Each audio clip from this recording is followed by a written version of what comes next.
It's okay. Off your mind. It's okay. Off your mind. Chai!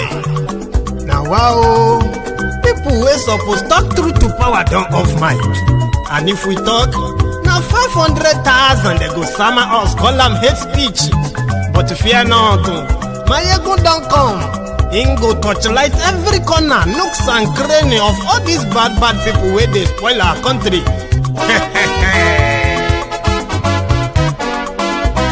So my people make we loud, oh, yo yo. Mayegun don't come, oh, yo yo. My people make we shout, oh, yo yo. Mayegun don't come, oh, yo yo. Mayegun don't come, man of the masses, oh, yo yo. Mayegun don't come, oh, yo yo. Mayegun diary politico, oh, yo yo. Mayegun don't come, oh, yo yo. This one not the off in mind, oh, yo yo. Mayegun don't come, oh, yo yo. Can in the touchlight every corner, oh, yo yo.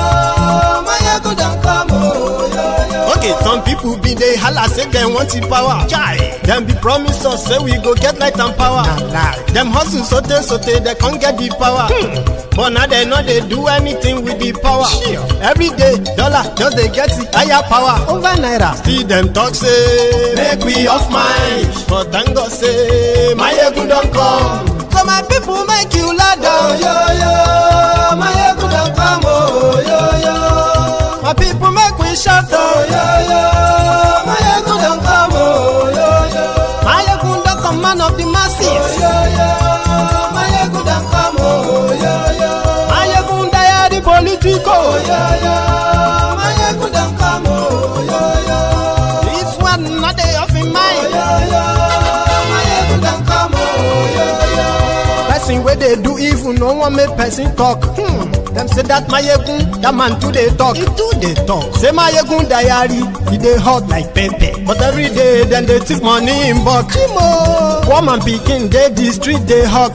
Still them talk say make we no talk. But thank God say Mayegun don't come. So my people make you loud, oh yo yo. Mayegun don't come, oh yo yo. My people make you shout, oh yo yo. Mayegun don't come, oh yo yo. Mayegun don't come, man of the masses, oh yo yo.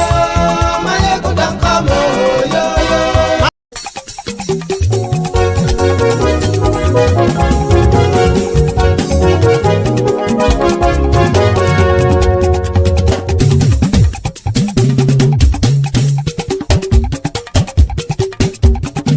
Mayegun làwa mọ̀ làmọ̀ tó dòdòdò. Mayegun diary, Mayegun number one. Mayegun làwa mọ̀ làmọ̀ tó dòdòdò. Mayegun diary, Mayegun number one. Mayegun ti dé o, ọ̀rẹ́ ará ìlú. Mayegun diary, Mayegun number one. Lórí Facebook, lórí YouTube. Mayegun diary, Mayegun number one. Gbogbo bó ṣe ń lọ ni Mayegun já wa sí. Mayegun diary, Mayegun number one. Àṣírí ọ̀jẹ̀lú kì í bò níbẹ̀ o. Mayegun diary, Mayegun number one. Bó bá ṣe eré, àní Mayegun máa wí. Mayegun diary, Mayegun number one. Ó sì tún ṣe eré, wàá gbọ́ níbẹ̀ o. Mayegun diary, Mayegun number one. Mayegun diary, diary politico. Mayegun diary, Mayegun number one. Godfatherism kò sí lọ́rọ̀ Mayegun. Mayegun diary, Mayegun number one. Ẹ farabalẹ̀ sẹ́ o kẹgọ́rọ̀ lẹ́nu o. Mayegun diary, Mayegun number one. Àní Mayegun làwa mọ̀ tó dòdòdò. Mayegun diary, Mayegun number one.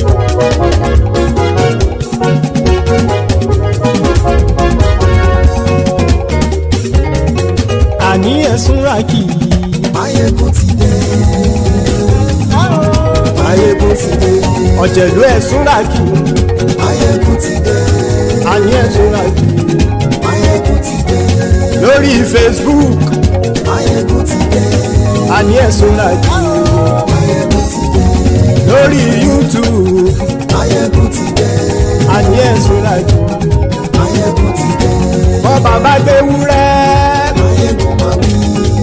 Ayé sora jù. Ayégun ti dé. Ijó ìgbádìyẹ. Ayégun máa bí. Ayé sora jù. Ayégun ti dé. Presido bá rúfin o.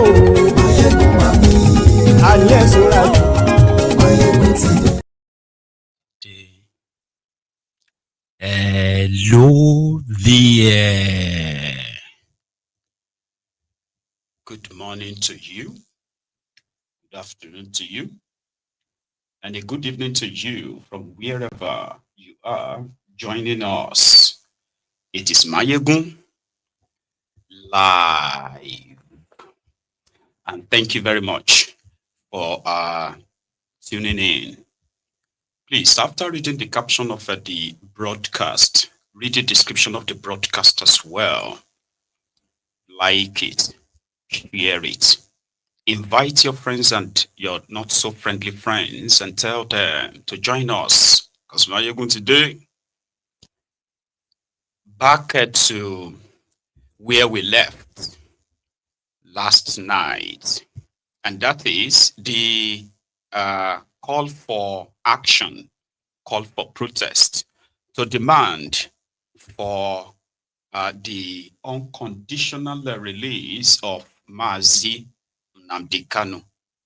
Reactions have been trailing this because the call is coming from Omoyele Sowore. Today, the Presidency of Nigeria reacted to, in fact, they condemned such call. According to Onofunuga, a call for the release of Mazi Nnamdi Kanu, as it is currently being promoted, is a call for anarchy, and it is more or less a call to force the hand of Tinubu to override the due process. They agreed that Nnamdi Kanu had been, the trial of Nnamdi Kanu has been slow, as if to say it's not deliberate. So they called Omoyele Sowore an anarchist, and there is a chance that they would arrest him before the 20th of October. So the other sides, who have also been lashing out at Omoyele Sowore for this call, they are treating it with suspicion. The same divisive suspicion that has made it impossible for the unhappy Nigerians to actually hit the streets to push home their demand from these rogues. So they are accusing Omoyele Sowore of working for Tinubu, and he cannot be trusted. Some are saying that he deliberately chose the 5th anniversary for the endsars massacre. And at the same time, some are saying he's using it to lure the Igbos into another form of a national crusade, which they will pay for massively later. So different campaigns going on. But we'll get to that part. My own question is this. To those of you who knows and agrees that the way these rogues are ruining Nigeria is pretty much concerning to start with, and you agree that there's been so much imbalance in the administration of justice in Nigeria. So therefore, you have also witnessed the same system that is that kidnapped Nnamdi Kanu and locked him up for nearly 10 years now, in and out, yeah? And the same guys are celebrating the peace deal with the terrorists. All of this insider contraption. So you would agree with me that if they indeed have any case against Nnamdi Kanu, by now, I don't think it would take them this long. We all know why. They are stalling in court. But is the call from Omoyele Sowore something that those of you who believes in justice, by the way, for those of you who are not like cherry picking, who should get justice and who shouldn't, by the way, So do you think the call by Omoyele Sowore is a wrong call that other people should be making? And if you agree that other people should be making the call, who are these people that should be making this call? We're going to get into that this evening, one by one. First, before the reaction of, or should I say, yeah, I think before the reaction of the Presidency, Sowore had this to say with, Charles of Arise. I'm not shocked because I think on your show I once declared that Kanu's predicament, his ordeal, is as a result of some persons in the Southeast who took a decision that his release would jeopardize their political career and future. That I know as far back as when Tinubu freshly became president, because I was part of some conversation to release him. And they said at that time, Imo elections are coming. If it comes out, APC might not win. And subsequently, I realized that some of the communiques you see is just, word of mouth by day. When they go at night or when they meet Tinubu, it's likely that they have a different position. And when I started contacting them in the last 24 hours, I'm shocked. Some of them that I used to be able to reach just switched off their lines. The ones I sent messages never responded. I reached out to Soludo, who I know personally. That's Charles Soludo, who's the governor of Anambra State. No response till now. I reached out to Alex Oti. Alex Oti used to be a columnist for Sahara Reporters, so I know him personally. No response till now. The only response I got was a nominal response that no, we shouldn't have dragged us the way you did. Reached out to Peter Obi, they said he's in Rome. But I sent a message that, you can behave as the Romans do too, just be part of this. But some have been encouraging. Senator Baribe, I reached out to him, he responded, he said, I'm in on this. And I know that Baribe suffered when he was a shorty for Kanu. In fact, I was sleeping on a Baribe's bed at the DSS in 2019, shortly after he was released, because he was shorty for Nnamdi Kanu. So the rep from his state at the National House of Rep also has signed up. A number of persons have signed up, some of them publicly, but there is no unified response from Southeastern political leaders or traditional rulers or even the religious priesthood there, which many had expected would happen. But a lot of young people have signed up to this, and you can see that the Nigerian government is already pushing back because they've seen the response to be unequivocally in support of the release of Nnamdi Kanu at this time. I don't think they were expecting that such a response would be so favorable. I'm not. So let's take it one after the other. I strongly believe that there have been, God knows, several attempts in order to get Nnamdi Kanu, to take their deal. The most popular of their deals for him was that he will renounce Biafra struggle. He will go away, gently, and he will go back to the UK, and there will be nothing about IPOB or Biafra anymore. So he declined, categorically, right?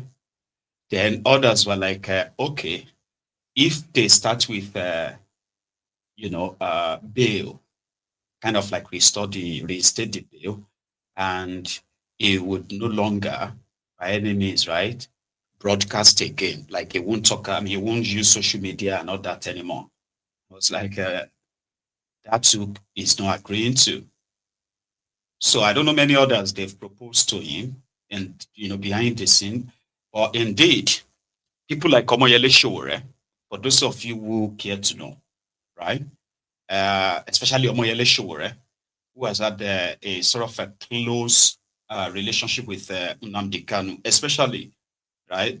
After the attempt on his life, and then they met in New York, if I remember vividly, where Mazi Nnamdi Kanu himself realized that the struggle for the Biafran realization will indeed require the support of all other marginalized group in Nigeria. And therefore, he started kind of like building the bridges, started having this relationship with this and that. In fact, extended his preaching to northern Nigeria at the time. So when Mazi Nnamdi Kanu was extraordinarily renditioned back to Nigeria, meaning he was kidnapped from Kenya and then, trafficked to Nigeria, tortured, did all of that. But before the day he was taken to Nigeria, Sowore got the hint of that too. He was in court. It was pretty much like a prevented. It was actually the one who broke the news of Nnamdi Kanu's abduction back to Nigeria that day. I don't know if many of you remember. So he's been behind, and he's been making so much effort as well, like to attend this bogus and sham trial. So him coming out to let us know that that's not just what it's been all about. He's been in contact with the supposed Eastern politicians that he could reach out to. So a few days ago, when he put out that statement that he will set aside his own differences, his political differences and whatever differences, he's go with the Nigeria political class, that he would be willing to lead, if they are all willing to come out as well, to lead a never seen before united sort of like a peaceful march and protest to Assholerock. A message that has thrown the Tinubu's presidency, the security guys, thrown them into serious confusions right now, because somehow seems like there are people who have always been feeling that way too. Like, if you want to try him, or he's done something wrong, here is the evidence. You don't have to use tactical delays, adjournment, over adjournment and all that, right? And then with the effort to memorialize like a predetermined end, to say, okay, just convict him. Still much like disobeying your own court order. There are court orders that they've completely ignored, like they don't exist, including the one that said he should be released. He was discharged and acquitted, by the way. So they ignored all of that. The Supreme Court that said the withdrawal of his bail was wrong, meaning they should reinstate that before anything even goes on at all. They ignored that. They denied him access to medical care. They denied him access to his own lawyers. His own lawyers can't see him and jot things down and take it away to build his defense. No. All this madness, all kind of like systemic, way of persecution. And that's why we call him the prisoner of conscience. Nnamdi Kanu openly in court calls for the end to the violence that has erupted in the eastern part of Nigeria. He called them out. He condemned those who have picked up, in his name and wherever. He openly said, if he's out of this place, he will end all this madness in 5 minutes. All of that ignored, while they continue to amend their supposed charges against him. First, they started with treason. Then now they dropped all of that treason charges. Now it is terrorism. Somebody in your custody is now accused of sponsoring terrorism outside. Then bring the evidence that he is doing that. No. But Sowore also mentioned that, by the way. Here. I think he made an open declaration in court where he said, give me 5 minutes. If I'm released, I'm going to end the violence in the Southeast. He made the declaration in court last year. What does you want from him? And you are the government, at any rate. You have a duty to protect the public. It's not his job to protect the Southeast or the Southwest. But the truth is that I have said this, and I'll repeat again. If you are a Nigerian, you can get away with a lot of things. But if you are Igbo, Nigerian, you can't get away with a lot of things. Yes, but you're not getting away with much. Yes, but the odds are stacked against you because you're coming with zero, and they'll do to you. I mean, it was in this country that there's a Yoruba nation movement. They even went and hijacked a radio station last year. Did you hear of any trial? Did you hear of any arrest? I'm not using that. I'm not saying that that should not be the case, but we must tell ourselves the truth. That it just doesn't look good that the Igbos are marginalized in every sector, including in the justice sector. To get a trial wrapped up in 10 years is that so difficult to do, especially when you claim that you have evidence that this person has committed these grievous crimes. Nothing has been done. There's nobody who's been presented as a witness. The only witness that was presented in this case did not accuse him of any crime. He didn't say he found a gun on him or he was importing ammunition or weapons or had a grenade. He just said, well, he was making declaration that he wants Biafra. And I've checked the Nigerian Constitution, 1999 Constitution. There's nowhere it is stated that it's a crime to say that he wants Biafra. Yeah. I think he made... By law, it is actually not a crime in Nigeria law to say, I want Biafra. I want Yoruba nation. I want Arewa nation. That's your freedom of speech. It should be covered. Of course, there is no freedom of speech. So, literally.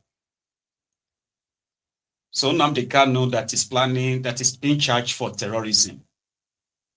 They have nothing to link him or the organization that he is leading, IPOB.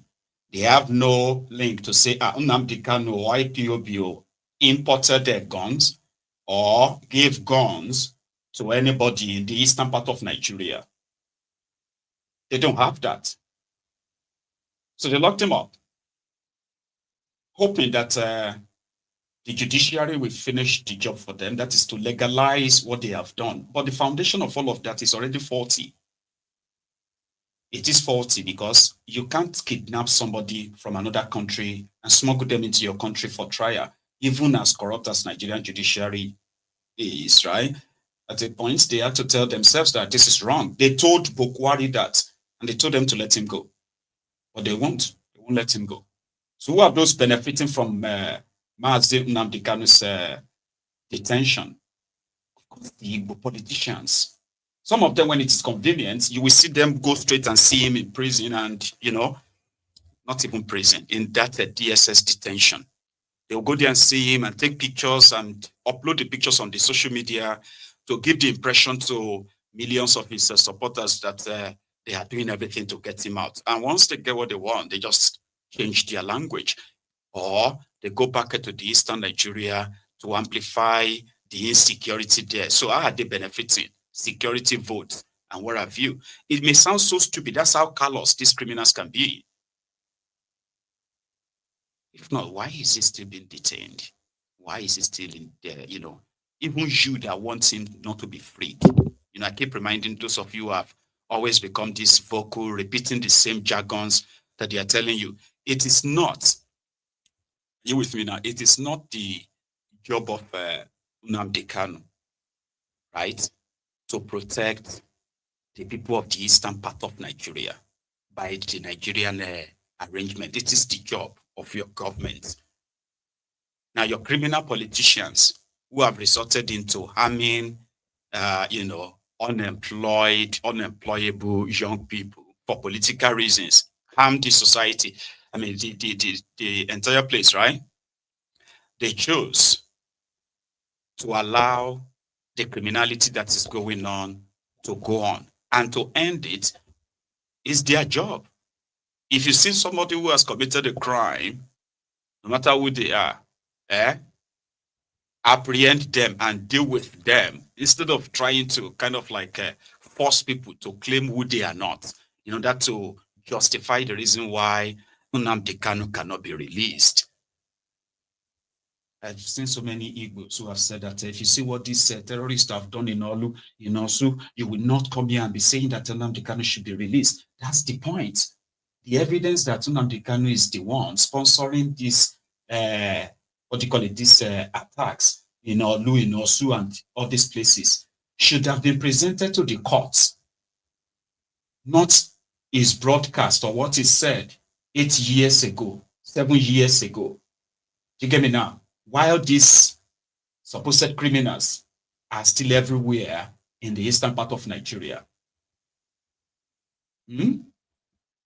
Some of them have been conscripted into government-sanctioned militia groups in the name of the government. These ones are legal and all of that. So the right thing is to present this evidence to your court, but no. And that is why when Omoyele Sowore made the announcement, and some of you who have been pretty much, I don't know, because we have some of you who are like, can't really process things for yourself. And situation in that contraption has gone so bad, right? That people will create scenarios. They will ignore the obvious. They will create scenarios in their heads, and they will believe the scenarios they have created in their heads, and they will be running with it. Okay? For those who are in the know, it was said that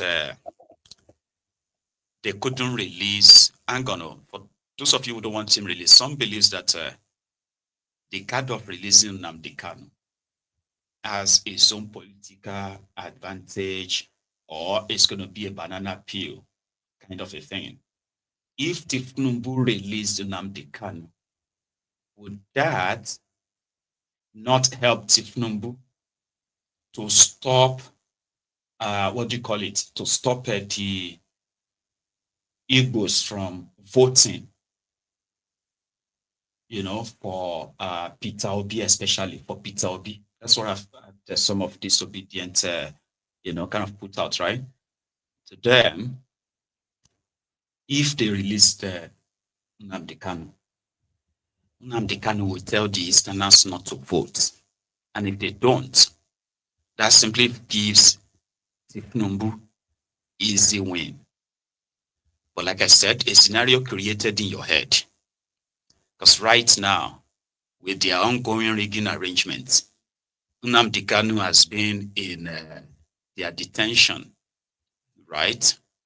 And when you take a look at their registrations and the number of their voters as it is currently being presented, and the number of the Easterners who joined them in 2023, and go and check the number right now, how much of them are indeed or being shown to be signing up for your next election. That is one. And the second one is that they believe that if he released Nnamdi Kanu, again, if Nnamdi Kanu does not say people should not vote and all that, there could be some other Igbos that it will warm their hearts that it is Tinubu that released Nnamdi Kanu, so they will support APC. All these imaginations and all these permutations on the life of a man who has done nothing, especially to you. Do you get it now? So it could be in that prison, in that jail for as long as possible, because right now it's not politically right. Can't you see the game they are playing? That is somebody who is conveniently in his comfort zone, giving opinions about what is going on in the contraption, by the way. That, can't you see the game they are playing? The game they are playing is that they just want to make sure they release Nnamdi Kanu and Sowore is working for Tinubu, so that when Tinubu releases Nnamdi Kanu, Sowore will just say, they'll say, Sowore is the one that finally did it, the blah. And I'm like, the number one thing is that, are you comfortable having an innocent person locked up for years on trumped-up charges, while the same guys who locked him up are telling you to get used to the murderers, the terrorists, who have put Nigeria's name on the map as one of the terrorized countries in the world? So I'll leave you with that, because everybody has their own biases here and there. But there's something I always like to remind people of. Injustice. It is injustice anywhere is a threat to justice everywhere. And Nigeria is a place where the kind of the shege that is available, like we put it, right, it is turn by turn Nigeria Limited. You need strong voice, you need people who have conviction that things are not going right, and therefore it's either they do it right or they F off. So I mean, we all have something in common. We have a common enemy who has pushed all of us to the brink. I mean, sorry, to the brim right now. However, we had the likes of Atiku. In fact, here is what Onofunoga had to say to Sowore at their reaction. You are nothing more than an anarchist. He called him an anarchist, masquerading as a rights activist. You very well know that Nnamdi Kanu is facing trial for treason. They didn't even know what he's facing trial for, or maybe it's an intentional, what do you call it, right? They charged Nnamdi Kanu for treason. Now they are charging him for terrorism by linking him to what is going on in the eastern Nigeria, as well as what has happened in your endsars protest as well. So here, so you very well know, okay, and yet you want to cause a breakdown of law and order by mobilizing for a protest. Is this the kind of revolution you envisage for Nigeria, where the rule of law will be violated and your idea of justice will be the law of the jungle? And he added, for Atiku, he said, I'm surprised that ex-VP Atiku Abubakar, who is always opportunistic, has supported the planned mob action. As a statesman, he should know better that matters of justice are not resolved on the streets, but in the law courts. So it seems right now that the stage is set for what is to come next. We have those who are going to be very happy if Omoyele Sowore is either arrested again, brutalized, and possibly locked up by the DSS. They won't still be impressed, because to them, it is all performative. He is working for Tinubu. To others, if the mobilization, which I want to believe that is going to actually happen, because it is Sowore, I need to remind you, it is Sowore. If Sowore says we're meeting on this so date, even if not just 10 people show up, Sowore will lead them and say, "Mo, they go inside the Assholerock." So I have seen the behind the scene mobilization for this, and I can tell you it is going to happen. So what would then likely make it not happen the way I am seeing it what will make that not happen the way I have been seeing it or I've been hearing it is when they kidnap Omoyele Sowore overnight, which will be the work of the DSS.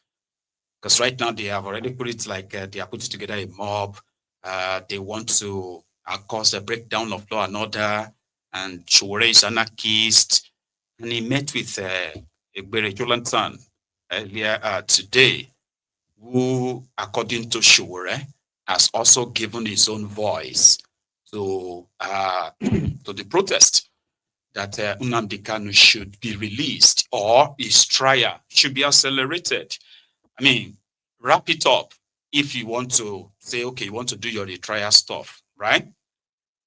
But can his hand be forced? Because the same Koolu pardoned some dead people and some living criminals today, but we will come to that. So when the last time Nnamdi Kanu was in court, this picture on your screen, right, was cropped from the clip, and he was in court to hear the Nigerian Medical Association's report concerning their check on him if he should be allowed to go to the hospital. So Mazi Nnamdi Kanu, who has remained under constant, consistent torture, both physical and mental torture. He's been locked in their underground cells several times. There were times that they've tried to actually break him, physically assaulted him, and of course, daily mental assault, in order to kind of force him to accept whatever it is they are proposing, which the top of that is that he should denounce Biafra and never speak about it again. Close the Biafra radio and end the IPOB struggle, which he told them, even if you kill me, I do not have such power. I don't even have the power to end to do what you're asking me to do. Do you get that now? So don't waste your time, right? If you address the reasons that led to this advocacy, right? You may even be on the winning side. You may stand a chance, but ignoring all the listed marginalization and the profiling and all that of the Igbos in Nigeria, which many others will live to deny, or it won't. So if you don't address them as you should, I can't promise anything because I can't do all of that. They're keeping it. Asking everybody to wait for the law, the same law they've manipulated just because they wanted to just keep him as a trophy. I think this was when Sowore met Jonathan. Okay, all right. Have a nice day. So I will call you. You do I call you. I used to call you. So give me a number. So going forward, right? We have been having, oh, hang on, I should add that too, right? So the mobilization for the protest to demand for the unconditional release of Nnamdi Kanu is ongoing. And I've also been told that the Ronukus, the Ronu Nazis, Northern Nigeria branch, they have also started their own mobilization for fund, which they will use in hiring people that will now stage a counter protests. So the 5th anniversary of endsars is going to be an interesting anniversary because pushing for justice on the anniversary day of the people who have been denied justice still, and people are still demanding justice for the massacred endsars protesters, demanding for the release of the prisoner of conscience, Nnamdi Kanu. No matter how you feel about him, Nigeria has lost. They've lost because they had nothing really on him initially. They've spent money. They've lost international credibility. They've broken international laws. And they've even ignored their own, disobeyed their own courts. And they are still scrambling just because they want to jail one man, a whole country. So 10 years of all of this, thousands of lives taken by Nigeria. And up to this moment, we are discussing if it should be released or if it should not be released. So where is that justice? If you believe in one, except if you are among those who rather just a cherry pick what they think should be justice and what shouldn't be justice. Right? The insecurity that Nnamdi Kanu warned us. Every now and then you want to try to forget about Nnamdi Kanu. What happens in Nigeria every day will keep sending you back to him. Most of what he told you that you thought he was just a lunatic, that was just inciting hatred, inciting disrespect, he's inciting blah, they told you to be regurgitating. The insecurity has almost enveloped the entire country as we speak. And it's almost like your ruiners, your criminal leaders have lost the plot. They have become so enmeshed in their own pool of corruption, right? That they've lost the plot. They have no idea how to end this industry they have created, the terrorism industry. Now they are scrambling here and there, offering some of the most ridiculous solutions according to them: kinetic, non-kinetic, peace deal, rehabilitation of a terrorist, repentant terrorist, Ruga, Katu colony, grazing routes, federal, all this nonsense that you can say, what the heck is actually wrong with the heirs of those who are ahead of you? So, Kwara has been in the news for a while.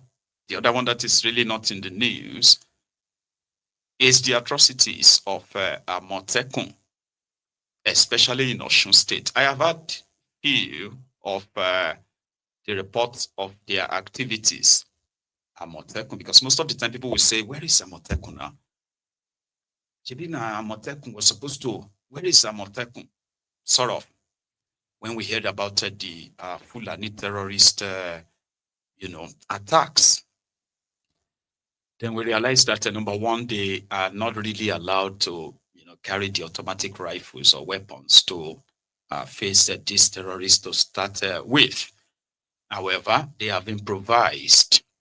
Rather than being in the forest, in the bush, chasing these terrorists from, entering the hinterland, they are busy in the hinterland itself, right?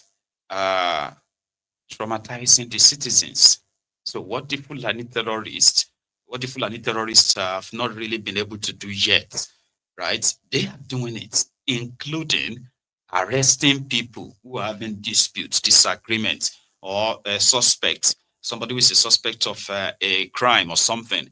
And they said the mandate of the Amotekun is that when they capture any criminal, right, after processing the criminal, they will hand them over to the police. But that's not what they do in Osun. So in Osun State, especially, they said the Amotekun have their own holding cells, which is like police cells. They torture people, they lock people up, people pay them bail to release people to them, like police. What the heck is going on?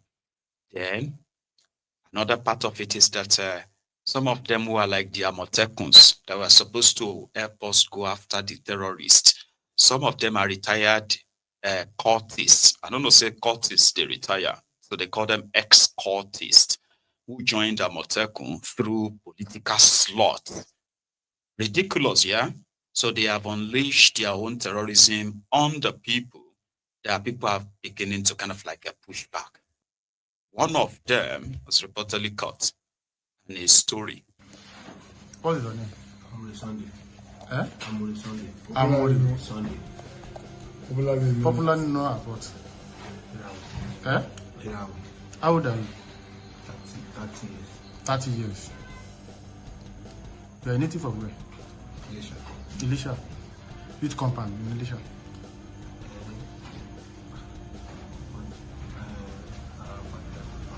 Apate compound. Apate compound. Which country are you? Eh? Are you a cultist? Are you a cultist? Which cultist? Are you a cultist? Eh? Aye.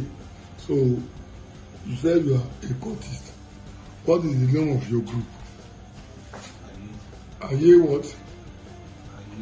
MPN. Are you confraternity? Yes. Abi? Yes. Which year did you join? 2018. What? 2018. Which year did you join? 2018. 2018. Abi? Yes. So you are telling me that you are what? You are what? Aye. What? Which group is Aye? Is this a cultist or not? Cultist. You are a cultist. Who initiated you? Sure. Huh? Sure. Where can we get you? Speak English now. Yes. It's at the Port Harcourt. Abi? Fine. Now, I'm now putting it to you. How many times police arrested you and charged you to court? One time, sir. One time. For which offense? That I'm disturbing the community and I have to fulfill them. Before then. How many months did you stay in prison? 3 months. Elisha what? Prison. You are they charge you to court. Yes. Who charged you to court? Which office charged you? This office. Offense.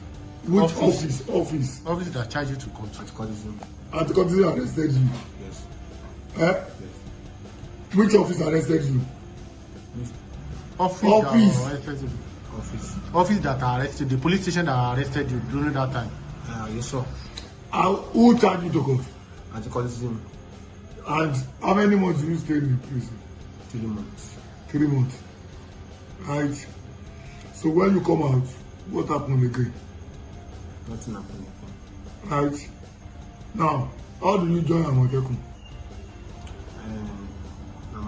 It was my dad that gave me the form. So I should join the Amotekun. Who is your dad?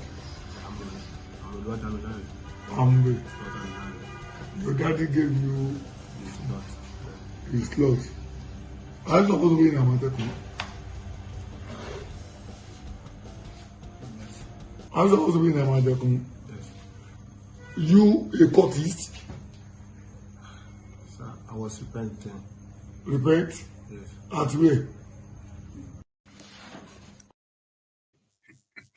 Repentant cultist. That's the word I was looking for. When they had the endsars, the policemen that were harassing and then extorting young people, including killing younger people, called the SARS, that led to the October 2020's protest. We realized that some of them are the repentant armed robbers, repentant cultists, repentant assassins, hardened criminals. And the concept of putting them together as the IG, police IG, which is the police IG of Nigeria that created them, was that they are responsive to the police IG only. Did you get that now?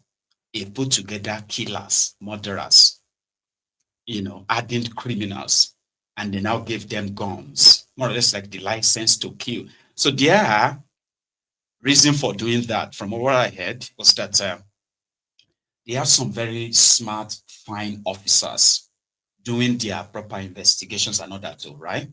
But you see those ones that you see on the street that barely wears any uniform, and they'll be putting on a bulletproof vest with SARS written behind it, or just ordinary black shirts and all that, with guns, drunk, high on drugs and all of that. They said the idea was because they were criminals. So if they send them to go and face any form of, armed robbery, like violent criminals, like kidnappers, armed robbers, like that. So they are there, more or less to redeem themselves. Do you get that now? So they are there to make sure that neutralizing those criminals, either killing them or getting them, is the way they, as repentant criminals, will redeem themselves. I don't understand this mad concept, because there's something called background check that you do when you want to bring people into the security sort of system, Abby. You have to do background check, you have to do a lot of things, right? But cultist in Amotekun, cultist too, who knows that his job is to go and face Fulani terrorists. But right now, he's got the license to carry any gun they give to him and to terrorize, the same people he's meant to protect, like your police, like they are doing. That's promotion. Now, talking about police, by the way, the police have released the CCTV footage of the night when the armed robbers attacked that Arise News journalists, some Toshiku Maduagu, who died in an attempt to run away from the armed robbers. And she lived at the top floor of her flat. And, she fell to her death. So according to police, they've arrested 12 armed robbers responsible for that tragedy. And first, the CCTV.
I don't know if they were shouting area or they are speaking Hausa, but you could hear them, right? So according to the police, they said the armed robbers, when they gained access to our flat, he was already by our balcony, holding on to it like that, while all our body was like already here. So when the armed robbers approached the balcony, one of them grabbed her arm or hand, but he still slipped off. She fell to her death. Interrogating them yesterday, a police sort of PRO, I think, heard this. Everyone, my name is SP Josephine Ade. I'm the Police Public Relations Officer for FCT Police Command, and today we're here once again to roll out the FCT Police Command achievement under the leadership of the Commissioner of Police FCT, CP Ajao S. Adewale, PSC MNI PS. The Commissioner of Police, if you remember the incident that happened at Katampe Gishiri, where the Arise presenter was killed, the robbery incident, unfortunate incident happened, and the Commissioner of Police came out to promise residents of FCT that he was going to fish out the perpetrators. With that, the Commissioner of Police launched an investigating team led by ACP Victor Godfrey. He's the Commander Scorpion Squad, and today we are here to roll out the achievement. The squad, Scorpion Squad, went out to ensure the arrest of these suspects. There are about 12 of them. I won't give you all the keys. I want you to hear it out from the mouth of the suspect. We're going to start with, what's your name? My name is Salis Raju. Okay, I want you to speak out. Let the world hear you. What is your involvement with these people? Why you are here? What happened? What's your name again? My name is Sani Suraju. Sani Suraju. Suraju. So why are you here? Can you speak English or you want to speak Hausa? You speak Hausa. Oh yeah, let's hear you. Ranar na ɗauke su a mota 206. Abba ne ya kira ni. Na je mabushi ya ban Abba. Ya ban makullin mota 206. Na ɗauke su, na zo sauka, na ɗauki wa'annan mutum biyun, na wuce wannan ya na ɗauko su dogo da suwaye. Ka ɗauke su a sauka? A sauka. A nan suke da zama? A nan suke da zama. Waye ne Abba? Abba gang leader Abba Tabo. To kai ne direba? Ni ne direba. Na ɗauke su ya muka shiga Katamfe. Da muka shiga Katamfe muna shiga unguwai, akwai wasu gidaje guda biyu masu iri ɗaya. An nuna muku gidan ne ko kun shiga ne? Ba nuna ma gidan bane ba, kawai mun shigo ne ba inda za mu maje. Okay. Mun shigo ne kawai? Mun shigo ne kawai. Ya ce in yo baya. Na yi ribas na dawo. Ya leƙa gidan ya ce ba ma wannan za mu shiga ba, mu ƙara gaba. Muna ƙara gaba ya muka je wannan gida mai kyau da motoci a ciki. Ya na goga fakin ya ce dan kau da motar daga wajen, ko da ma'aikata suna shigowa. Ko da police suna shigowa abinda suke, idan ja mota in kauce daga wajen. Na kauce suka shiga cikin gidan. To daga cikin gidan ina ta jin ihu, ana dan harbe-harbe, ina tsaye na soke gilas, ina hango ta mata daga sama tana neman maɓoya daga saman bene, ta kama wani waje ta ɓoye tana lilo.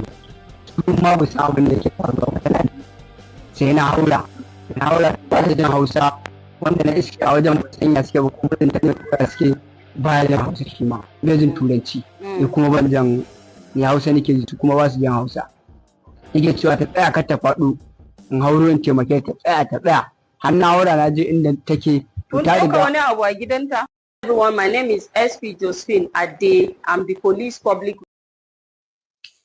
So SP Josephine didn't tell us what their suspect was saying.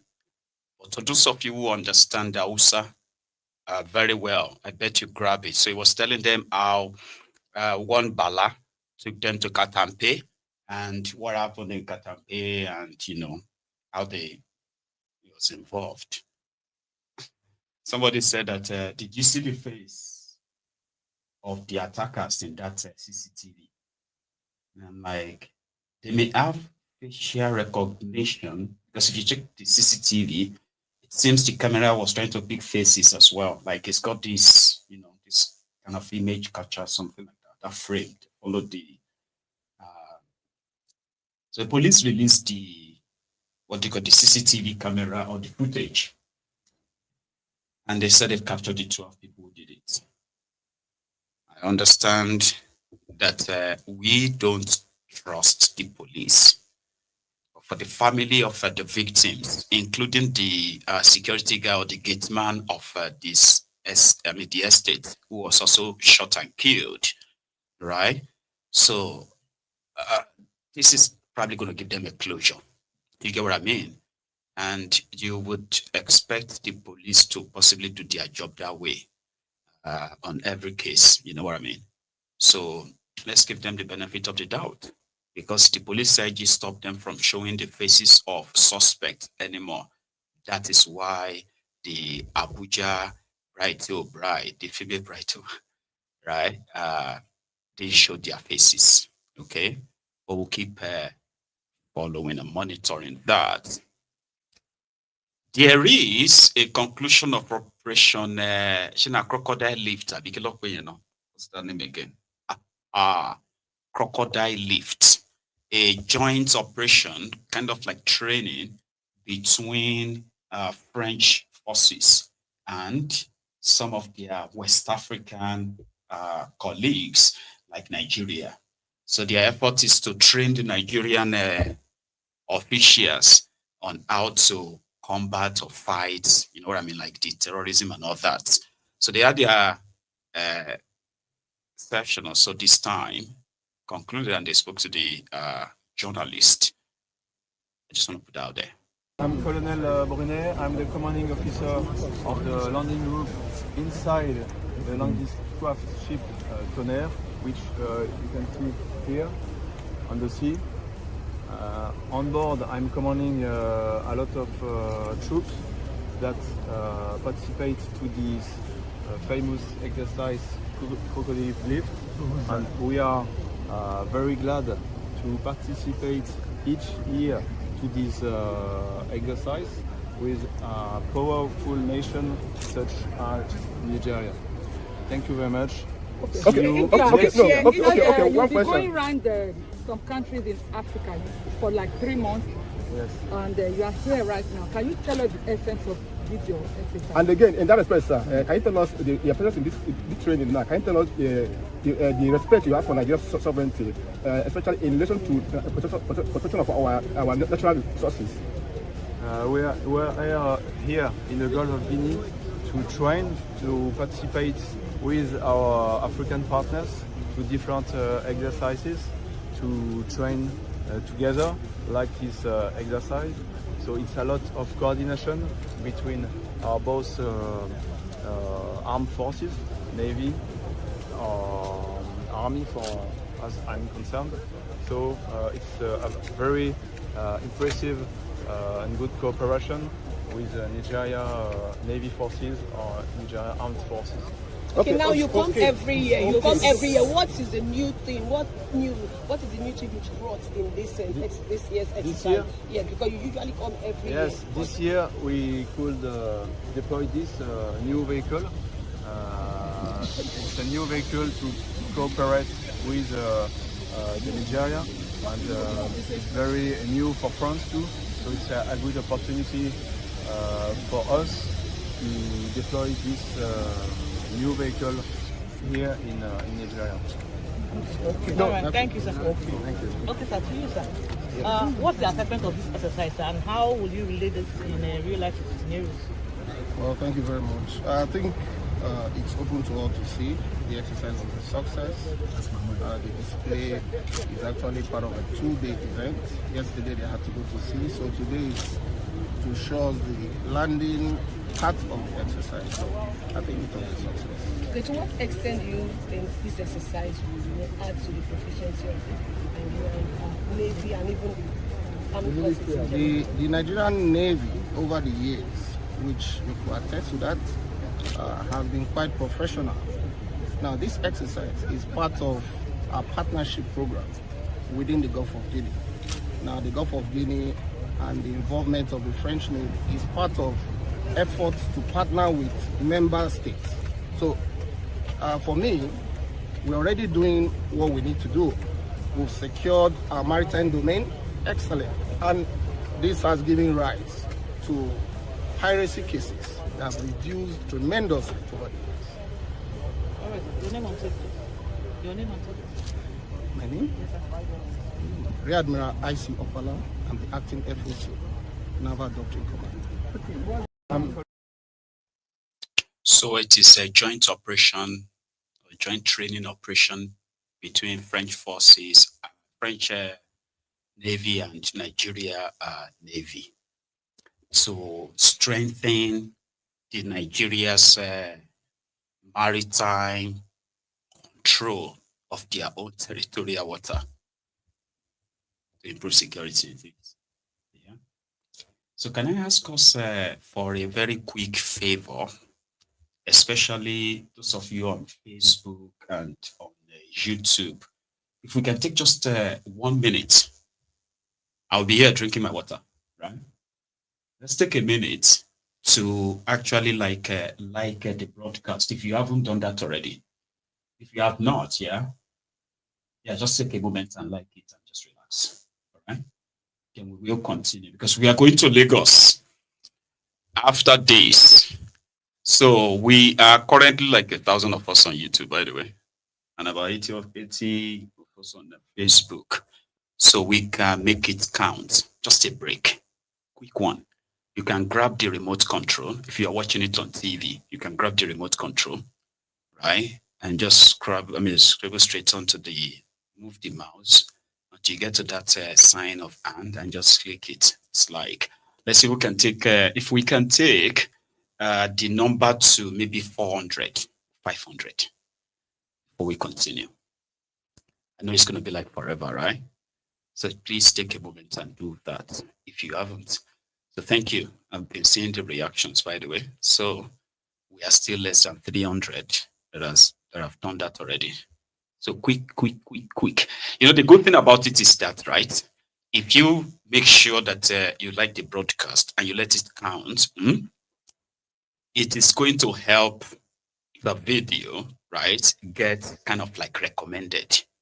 And for those who are already struggling with notifications, they don't get notifications, they are like, they don't even know when my ego is live, you could be saving me a lot on that. Yeah? Thank you. So now we are over 300. Let us continue. I will remind you again before we end the chart.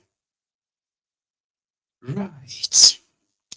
The Ronukus have built reputation around their tribal bigotry and other hateful kind of like push, all in defense of Tinubu. They have told specifically the Igbos to leave Lagos. Lagos is Yoruba land. Yorubas, every Yoruba, you know, from every part of Yoruba land have the right to become anything in Lagos because it is our land and all that. So this kind of like arguments, right, is what the Ronukus kind of pushed. They said they are protecting Lagos because these people want to take Lagos. They want to take our land.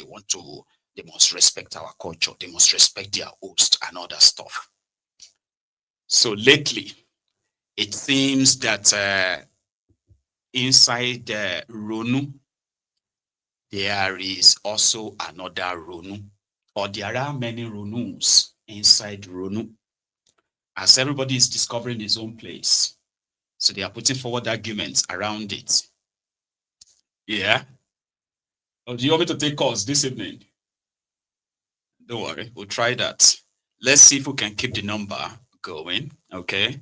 So that is why you should please share it and like the broadcast, okay? So, since most of these tirades are always happening on the internet, so yesterday, they called for a space on Twitter where they were having conversation around why is everybody from Lagos? Why is every Ronu is from Lagos? Why is every Ronuku is about Lagos? Are all the Yorubas from Lagos?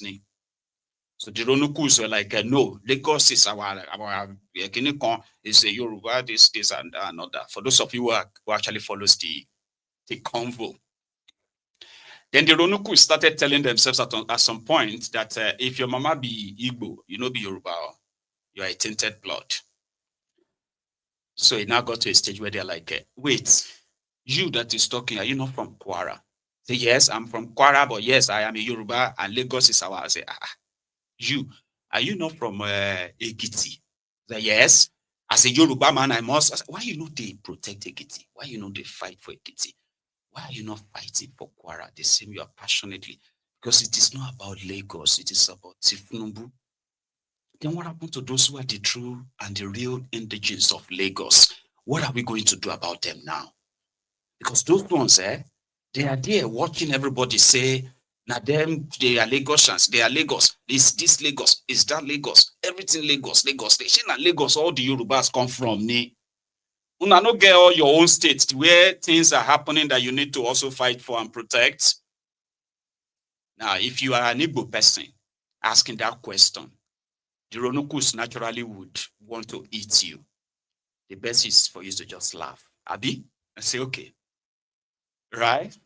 But when you now see the true Lagosians who are now saying, hey, anybody who be like Lagos, Lagosians, Yoruba in Lagos, can they leave Lagos and go and become governor of, And they're like, no, that's not the point. Lagos is cosmopolitan. Lagos is Kineko for Yorubas. Yorubas are expected to come from everywhere and they can be anything in Lagos if they want to because they have the majority of the votes. I said, what are you talking about? And that wahala sha, people like us, they listen to the old back and forth. Because inside Ronu, there are many other Ronus.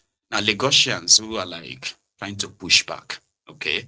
Like I said, when a Ronuku is explaining that is to his own logic to you, he's explaining it. And then you ask the question like, okay, what about this? Say, but that one is, we are the same. I was like, what do you mean we are the same like that? You get what I mean now? So they now believe that people are trying to divide the Yorubas. That is the next thing right now, especially the Ronukus. They are not interested in Yoruba land. They are more interested in Tinubu. Take that to the bank.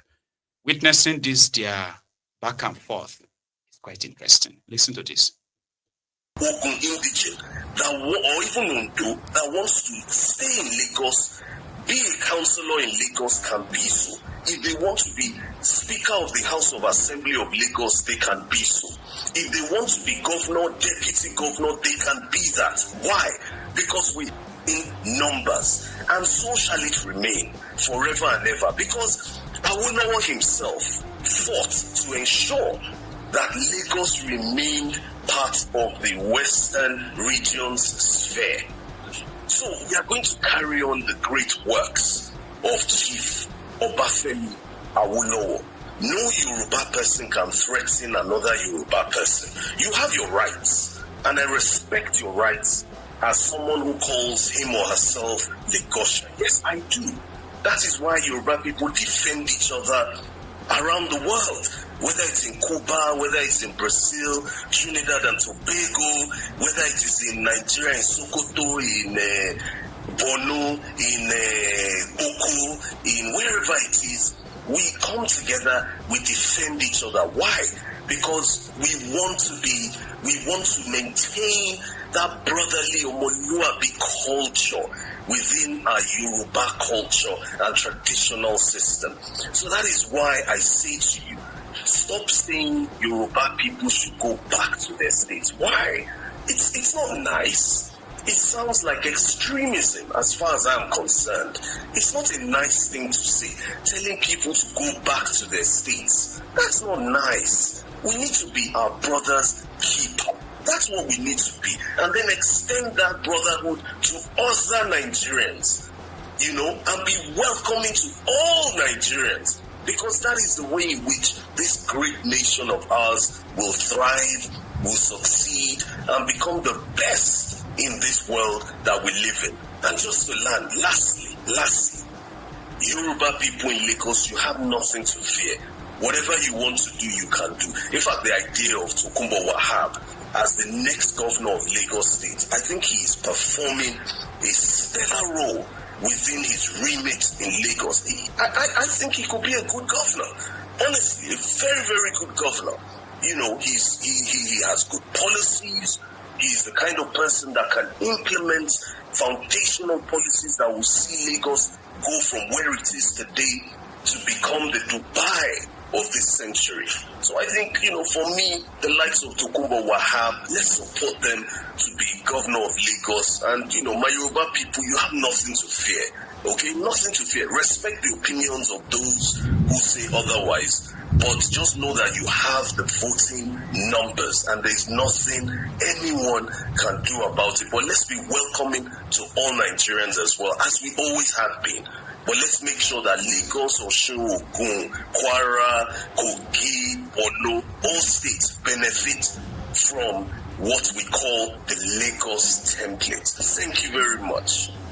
Okay, thank you, the preachers of lovers of South-Westerners. But Igbos must go out of Lagos. You are not from Lagos. You're telling Igbos to go out of Lagos. But Lagosians don't have a right to tell you, go back to your state. No wahala. We'll go see the end. DMS, are you there? Mazi, you saw what this Mrs. Nolu did here. He made one statement, and I'm very pissed with that statement. He said other Yorubas can come from another state to be governor in Lagos State. Like, we don't have Lagos indigene. And we don't know, what is going on? And you people will be complaining about some people who have expansionist idea. What type of idea do you have? You will carry your people from another state, you come to Lagos State, rule over the Lagosians over there. And the Lagosians over there, they are saying, we want indigenes to rule our land. But people like Citizen Olu, they are against it. Why? Why must it be Lagos? Why can't the other Yorubas, the indigenous in Lagos, rule their own land? What is your problem with that? You are also a terrorist and expansionist. You people have a big problem. You and the likes of Otuba, you people need to be thrown to the gulag.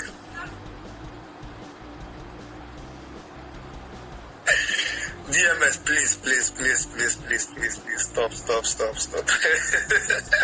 This comment is not good. Stop. Thank you, DMS. Mazi, also tell them to stop. They should stop this expansionist behavior. We have Lagosians, indigene of Lagos, we have them. They can also be the governor of their state.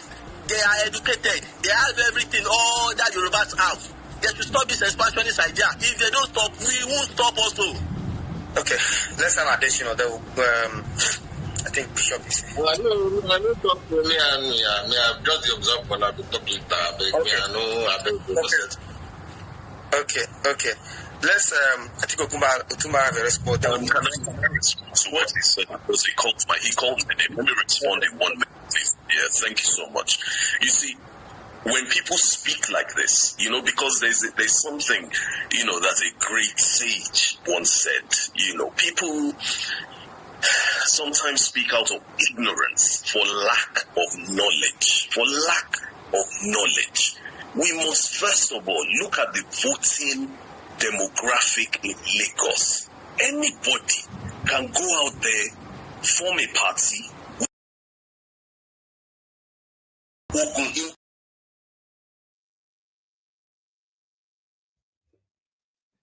The worst, you have not heard the worst yet.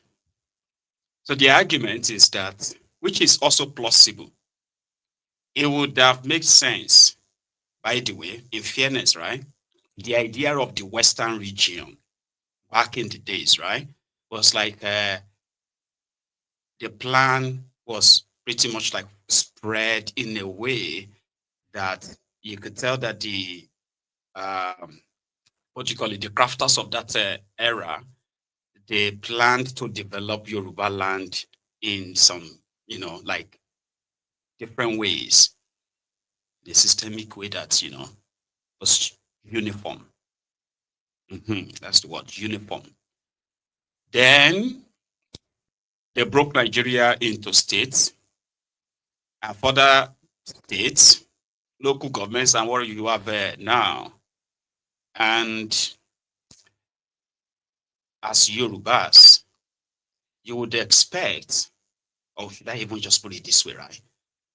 Before now, Tinubu and his co-travelers who paraded themselves as pro-Yoruba endorsed this document that was put together by Dawn, right? So the idea was on how to industrialize Yoruba land, agriculturalize Yoruba land, and all that kind of stuff, right? And they are going to build power stations, roads, rails, water, that kind of thing, right? For Yoruba, where you can connect everything to Lagos. You just go around like that to Lagos. And they endorsed it. So it was a good idea where they were going to pull resources together in executing this idea. So Lagos would be the template, a template in the sense that it's going to be like the chunk contributor. The idea is to develop Yoruba land in such a uniform kind of a way where they put their resources together. But Tinubu is not all about, it's not about that. He's a greedy, selfish, old hag. And those who are around him, we call them ajeles. Ajeles are those who are pretty much about collecting taxes, just picking your pocket. They will promise you everything that you count as normal, and they will deliver you zero.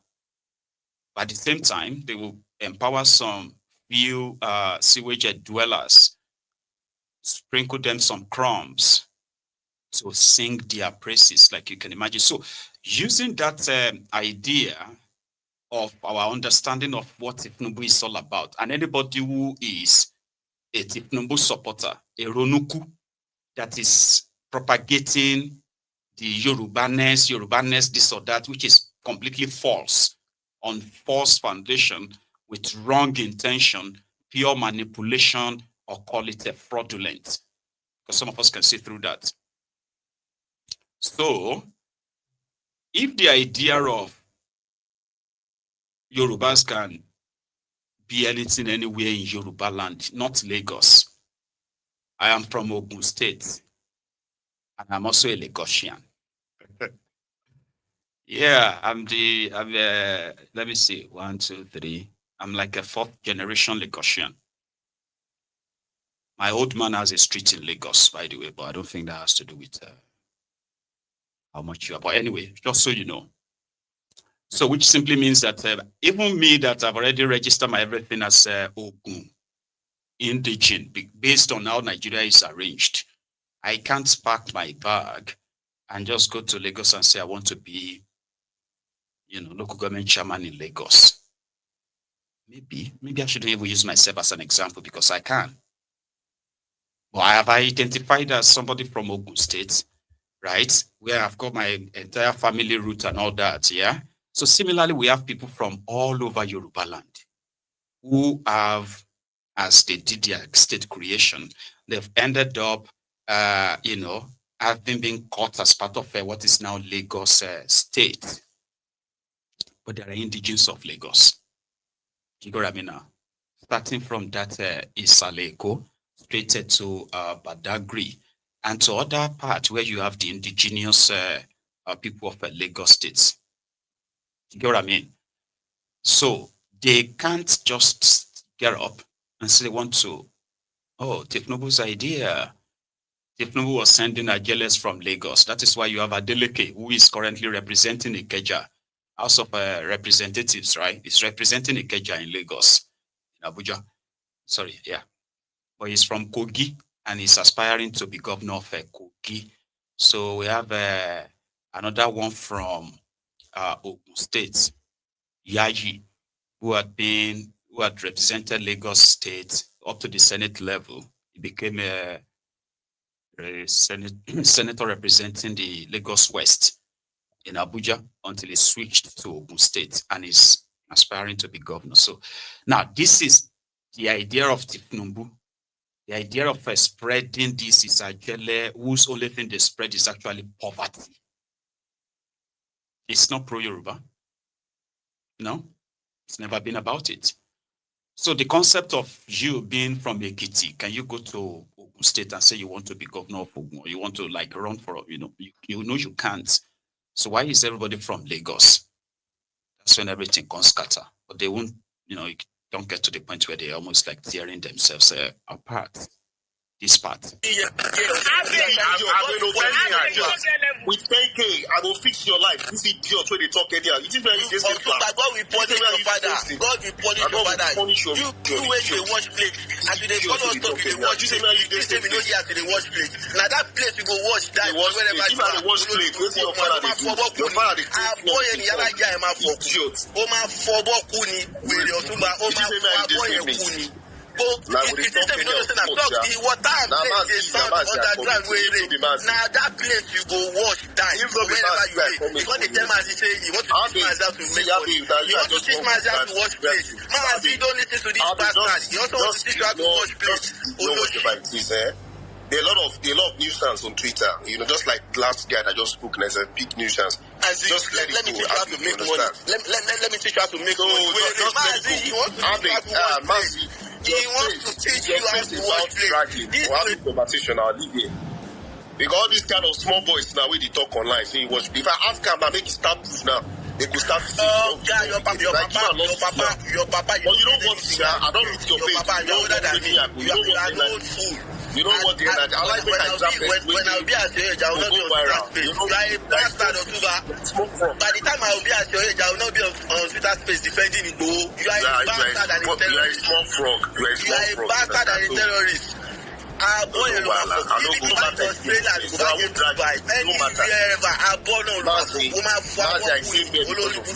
not looking for me. You are looking like I said, Mazi, is your space open for dragging? If that's what we can resort to violence. If you're here to have conversation, that's like because of Adeshino. You understand? I came here because of Adeshino that was trying to push a negative agenda, which is not different from the best that is pushing. And that's why I'm here. See how you are crying. See how you are crying. So this is why I'm here. You know, you're not here to say anything about it. You can shed tears like this. All this war, not this war. Leave! Mazi, are you there? Terrorist sympathizer. Mazi, are you there? Terrorist sympathizer. Terrorist in Ibo, do not allow Abi to land. Okay, Abi, go enter work. Let's give Citizen Nolu, because he has not said anything on this space, and JT. Let Citizen Nolu speak. Then we'll still come back so that you guys will cool temper. Let Citizen Nolu speak. Citizen, are you there? Yeah, I'm here. Yeah. Mazi, before Citizen Nolu go, Mazi, anybody that says shit about Lekoshan on this, I will unmute and interrupt. They should focus on the topic. Focus on the topic. No, you will not interrupt. You allow the person to land, then you have a time to report. If you interrupt, the space will not flow. You allow the person to land, then you will respond. That is the reason why you are on the speaker session. So if you are interrupting, nobody will listen to you. Okay. So there will be no conversation. So we need to listen to ourselves. Hear our own grievances, differences, like gentlemen. But you can't have a conversation with an average Ronuku. I need to remind you of that. Okay? And to them, the end always justify the means.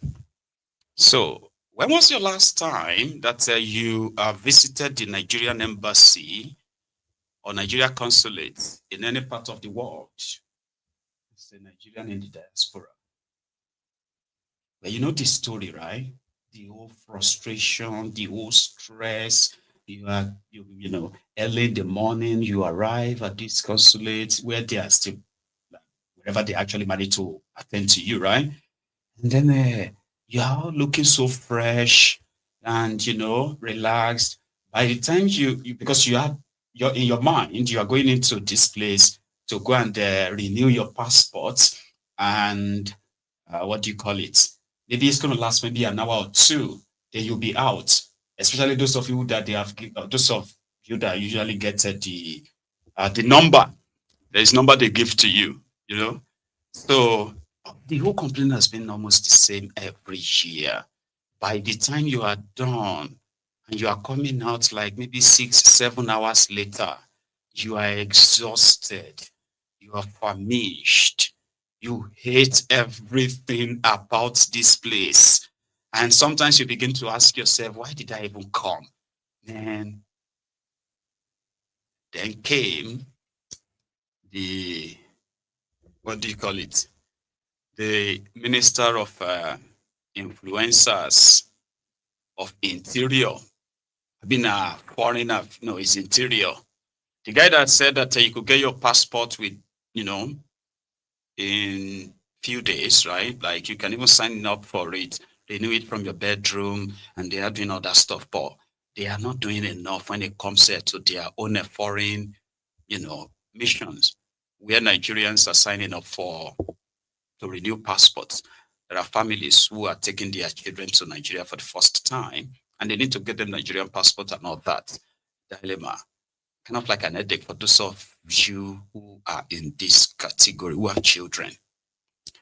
A young lady who recently experienced this same Nigerianness in London just made a video to tell all of us that nothing has changed. But she's so shocked that you could feel the tension from her own trauma, just going in there to get a passport.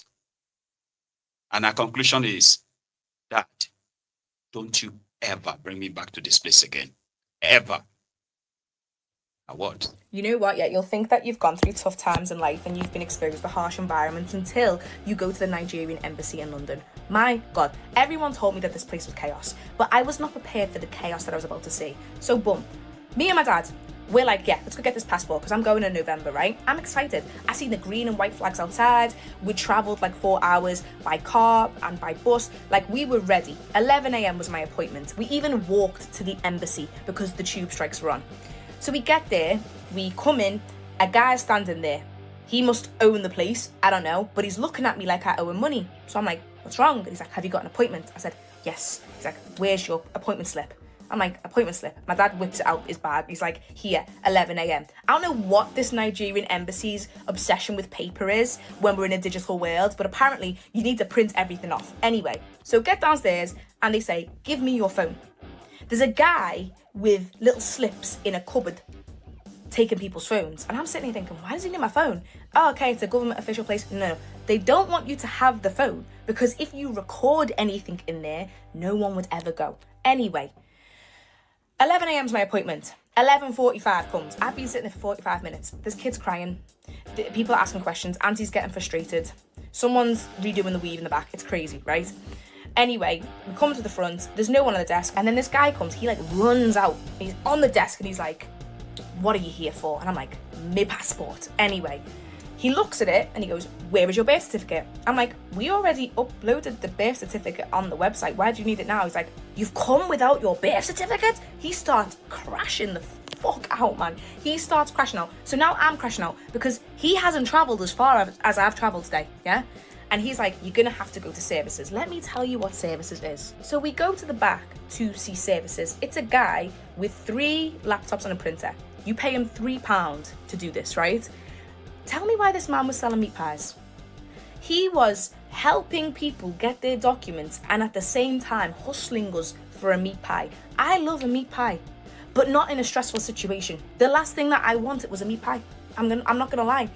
Anyway, we print off the documents. It took us another hour. So it's approaching 2 p.m. now. I was meant to have my appointment at 11 and get out by 12. That was my idea. So the next thing, I have no place now. My ticket's gone, right? So I've been called and no one's actually directed me to where I need to go.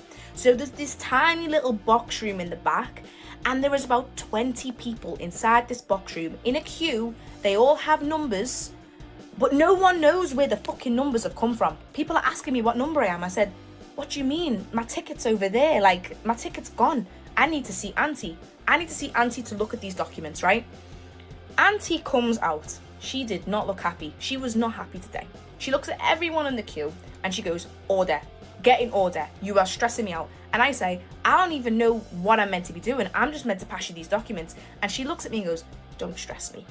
I said, what? I'm just trying to get an answer. Anyway, after all of that waiting, I go into the room, I sit down, she looks at the documents. I was there for 5 seconds. She goes, no. I said, why? And she was like, this birth certificate won't pass. I said, why? She didn't give me a reason. So at this point, I'm sweating, there's kids crying, there's Greg's wrappers everywhere because people are eating their lunch inside of here. And I look at my dad and I just say, never bring me to this place again. Never ever bring me to this place again. I don't care if I sound like a diva. If you have ever been to the Nigerian embassy, you will know how chaotic it is. And you see people go in with smiles, excitement, they're ready, they're cheerful, and they come out drained. I have never experienced anything like that in my life. You know what? Yeah, you'll... Gen Z. Obviously London, obviously UK.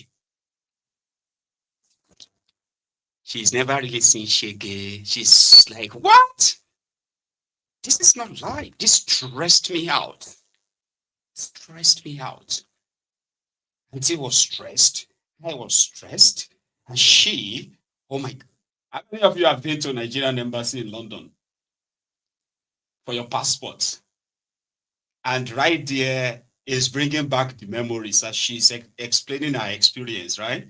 How many of you? Because I have experienced it. You know that one that you have to go and print this, go and print that. Say, but I have uploaded them. Say, Noah, you have to print them. You print everything. Down. Say, go inside that place and print. You go in there, you spend another maybe 10 pounds. And you print. I didn't know they've added the meat pile to the whole thing. Because that was like, man, I'm going to do 10 years of this passport. I don't want to come back here again. Right? And it was my last time. So that's somebody who just experienced it, a Gen Z born in the UK. In Nigeria, because Nigeria embassy represents Nigeria. So most of the things that some of you complain about in Nigeria, where you are, because you are inside Nigeria, the whole system, what they have abroad is so similar to what you have in Nigeria. People do pay bribe to get easy. All this while, if you want to avoid it, they have a means, even in the UK. People will tell you that, okay, call this person, call that person. And then you call them and they will say, okay, if you don't have that, you just go and join the queue. And it's true, when you get inside, you will see children stressed out. I would expect that women and children should be attended to first, quickly, elderly, attend to them. And by that, I would expect that, there should be a dedicated, even at most, dedicated section for elderly, women with children, rather, that they could easily, no, if you go inside that place.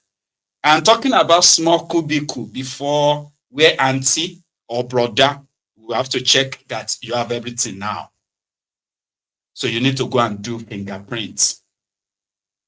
So if auntie says something is missing, you would have to leave that queue, go outside and do that, and find your way using Nigerian means to get back to the front and get these documents submitted.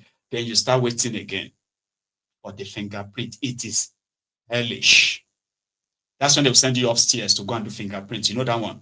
That one, by the time you get upstairs, after you've spent hours downstairs, by the time you get upstairs, you will see another set of queue. You just be like, God, I'm not leaving this place today. And it's true. By the time you finally come out around maybe 5 or 6 p.m., you are already exhausted, drained. You just want to get out. You just want to get home. You just, And the experience will last on you possibly for months. You'll be having that PTSD of, I was in London last week. I was in London last month. I was in London 2 months ago. Nigeria, everywhere they go, it's like MTN. But let's also put that aside and go back to Nigeria.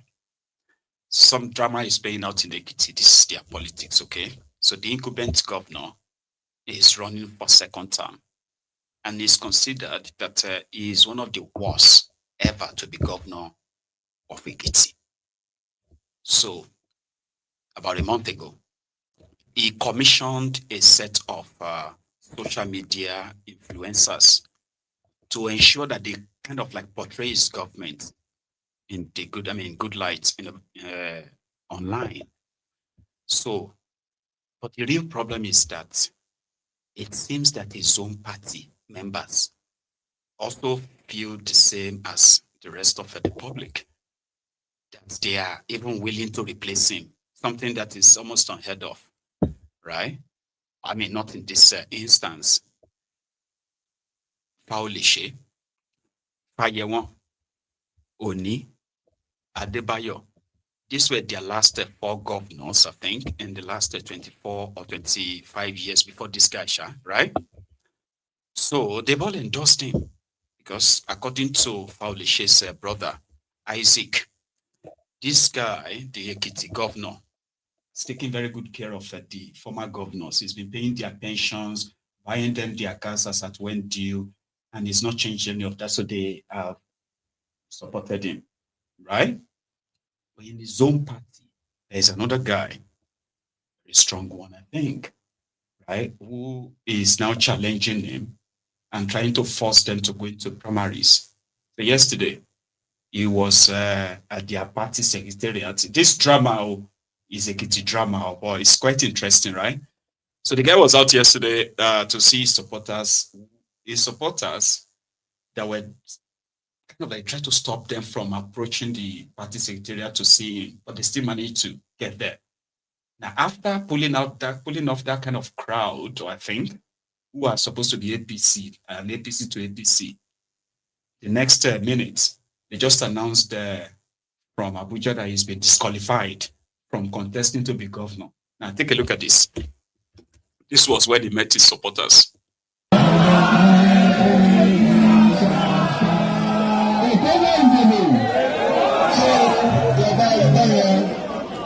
Ní voice scarcity mọ́ nítorí pé bàbá wa Bọ́lá Ahmed Tinubu wọ́n ti yọ voice source. So anybody tó bá lè nílò wàá dẹ̀ ta òun ló jẹ́ wípé kí gbogbo ẹ̀ ó wà jantirẹrẹ. A lè wá síbi báyìí ká má bá àwọn tó yẹ kó wà níbi níbi ṣùgbọ́n ẹ̀yin ìyẹ̀wà ẹ̀ wá bẹ́ẹ̀ wá. Ta ló di ẹgbẹ́? Aráàlú ló ní ẹgbẹ́. Mo tún ọ̀fẹ́ máa gbọ́ ohun ẹ̀rẹ̀ nípa ọ̀rọ̀ pàápàá lọ submit. Bí wọ́n yọ orúkọ yín kúrò ní ẹgbẹ́ wọ́n lè sọmọ ẹgbẹ́. Ṣùgbọ́n a mọ̀ pé bàbá wa ẹlẹ́yinjú àánú ẹni tó jẹ́ kó máa ń ṣe dáadáa sí gbogbo èèyàn ó máa bá wa yanjú ẹ̀ àbí ẹ̀rọ ìdílé. Ṣé inú mi dùn gan ayọ̀ mi kún? Kí ló tún kù lẹ́yìn gbogbo ilé tí a rí? Ta rí gbogbo yín jẹ jáde wá síbí pẹ̀lú ìdùnnú pẹ̀lú ayọ̀. Tá a bẹ̀ ṣe tá a wà. Gbogbo ní àtọ̀lá nílé máa dá o. Ẹ máa ṣoríire o. Àwọn ọmọ yín náà máa ṣoríire. Mo fẹ́ kí àwọn youth wa tó wà níbí.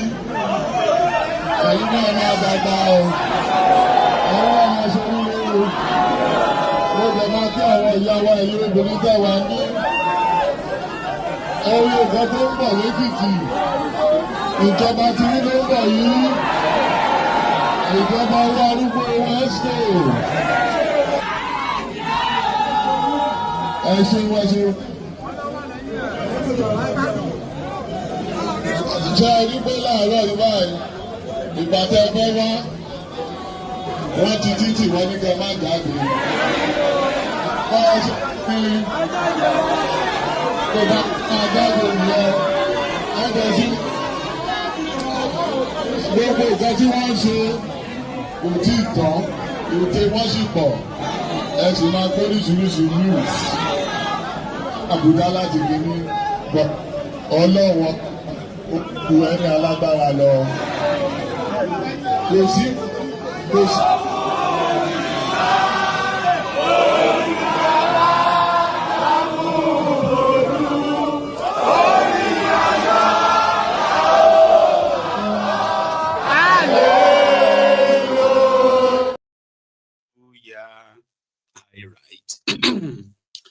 So his name is Kayode Ojo, by the way.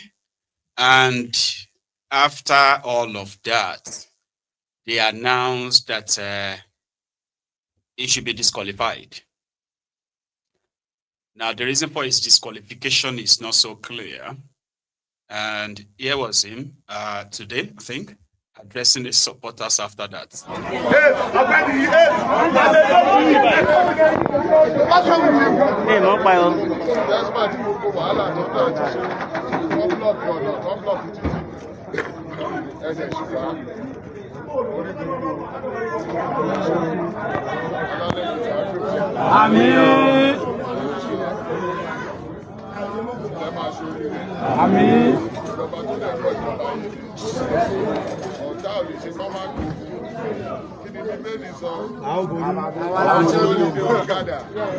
But it's not of the law. So I want to put me one for one. Kò sí ìgbà tó ju Ọlọ́run lọ. Bẹ́ẹ̀ni. Kò sí ìgbà tó lágbára ju Ọlọ́run lọ. Bẹ́ẹ̀ni. The power of improvement is not up to the power of God.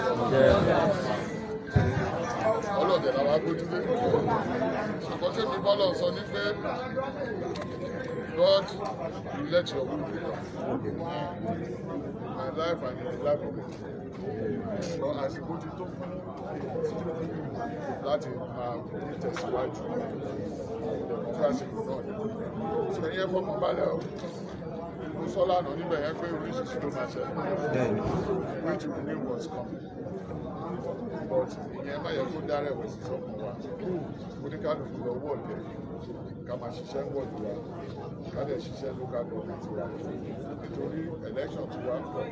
Election tó tún wá ṣe pàtàkì election bàbá wa president Bọ́lá Tinubu. Àbúdọ̀ fúnlẹ̀. Àwọn tó wà bẹ́ẹ̀ ní ìṣiṣẹ́ ni wọ́n la tán. Wọ́n wà lẹ́gbẹ̀ẹ́ kan, wọ́n wà lọ́tún, wọ́n wà lósì gbogbo ẹ̀ láwọn ọmọdé fún náà. Torí ẹ̀ náà ṣe fẹ́ dá pàtì so that wọ́n lè ṣe glory of God, God is with us. Amen. Lọ́wọ́ àpọ̀lùwà. Lágbára Ọlọ́run. A máa gbọ́ Ṣayọ̀. lágbára lọ́jọ́ ní láìpẹ́ láìjọ́. Ẹ ṣe gan ni dúpẹ́. Thank you. Support. Fact. Ó wà fantastic. Mo sọ pé the next time tí bá máa wálé, gbogbo àmà wá sí àmà máa jó àmà máa. Àmín. Jésù. Amen. A máa ṣe pátì. Everybody máa wà ó. Ìwọ́n tí mo dẹ̀ fẹ́ fi dáhùn fún everybody lójú ní pé I know you are for me. And I'm for you. Yes. So mo wà pẹ̀lú yín lọ́jọ́kọjọ́. Because the love that I received yesterday was overwhelming. So he has given me. Politician. So Kayode Ojo is his name, and they have just shown him Nigeria kind of democracy. I said something about that yesterday, didn't I? When I said that somebody like you, who thinks it's just about sharing good ideas, you know, talking directly to the people, share your views and all of that with them, your visions and all that. And then maybe take some money. When you get to Nigeria, then you realize that none of that actually matters. What matters is the interest of those who have privatized that power. And they have made sure that every road that could take you to that power is compromised and you are not prepared for it, but you are not. So they may just tell you that it is the daughter of the party leader that is now going to become the House of Rep member. Even when everybody is running after you, saying, yeah, my honorable, my honorable. Just like that, once they announce the daughter of the party leader, people who are miling around you, they will switch straight to her. They automatically becomes supporters. You'll be left with just a handful of just maybe friends who are just there to sympathize with you. So the system is not pure. The entire process is so criminal, but that is their system. So you either just have to play by their rules, and their rule is just to be ready to get somebody, to be ready to take somebody's slots by taking their conditions. And I've said that before as well, right? It is when you finally get into it, from the vision of, man, when I become the next governor, I want to build 10,000 houses in my first 4 years. I want to make sure that all the schools upgrade, all of the 15,000 schools in these states. I'm going to upgrade them to Kinekon level. I'm going to hire more teachers. I'm going to pay them good money. We'll make sure that we improve this thing. When you want to join, you are still pretty much like here. So by the time you now meet these rogues who are going to be the steps you have to follow to finally get that power. So when you made the first one, the second, the third, stage by stage, by the time you finally become the flag bearer, you see that your 10,000 houses you want to build, you could only reduce them to maybe 50, 100. Or maybe we should just build houses for the lawmakers, because you don't think you can build houses for the citizens anymore with the conditions you are going to have to abide with. And that's their system. So the guys seem to have the people, but when it comes to the power that be, they will say they will find you something. He is making mouth to his supporters that some people are trying to stop him, some people are trying to divide the party, but the supporters should not worry. But the next time he comes back to see them, they will be celebrating because they would have sorted this whole thing. Meanwhile, he's going to end up contesting under another party, which is going to serve as his own SPV, because they will tell him that you can win. You can win.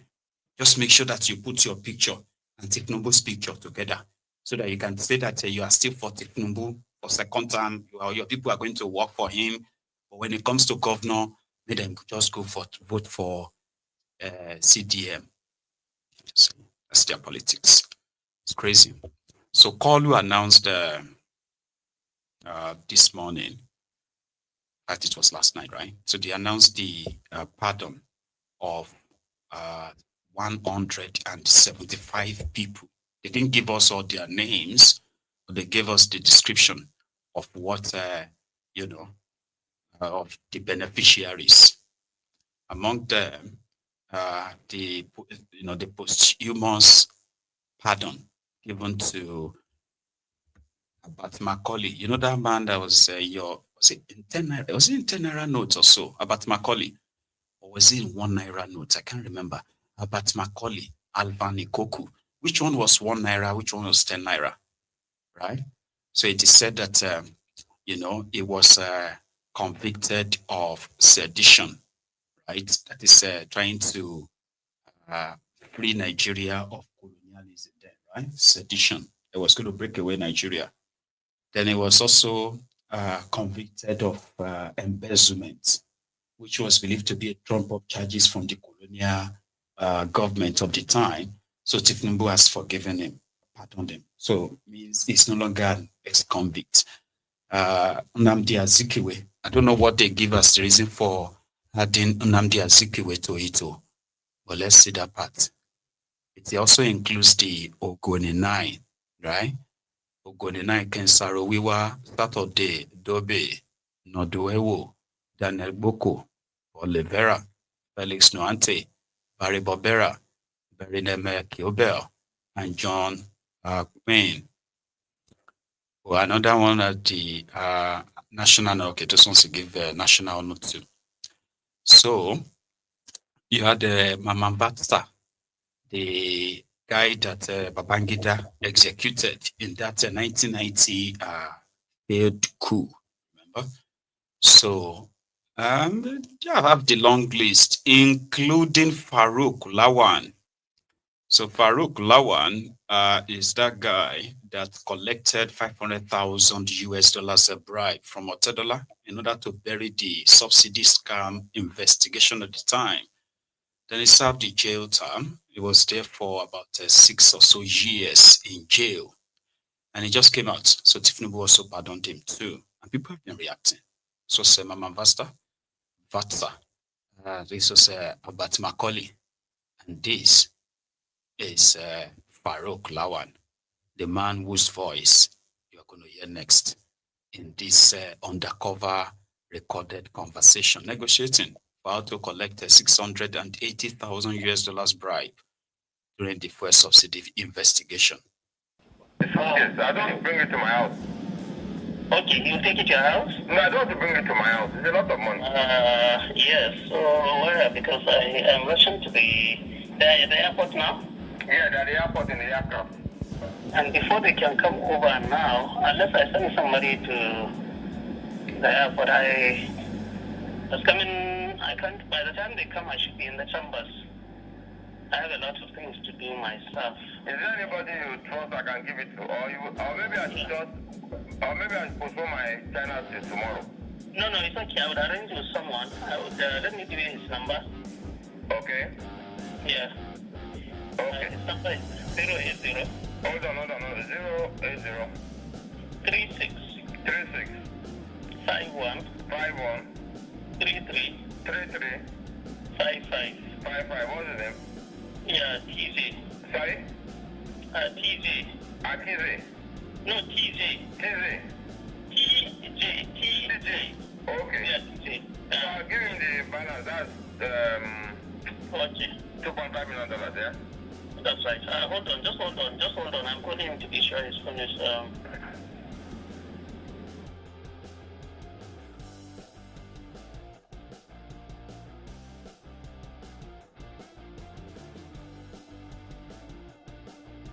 It wasn't like my brother taking. That's one. Secondly, please, this thing that we are doing, keep it to yourself. Otherwise, you will make it difficult for us. Okay. I am now. You will make it difficult because somebody called me now and said that we said we are going to address this.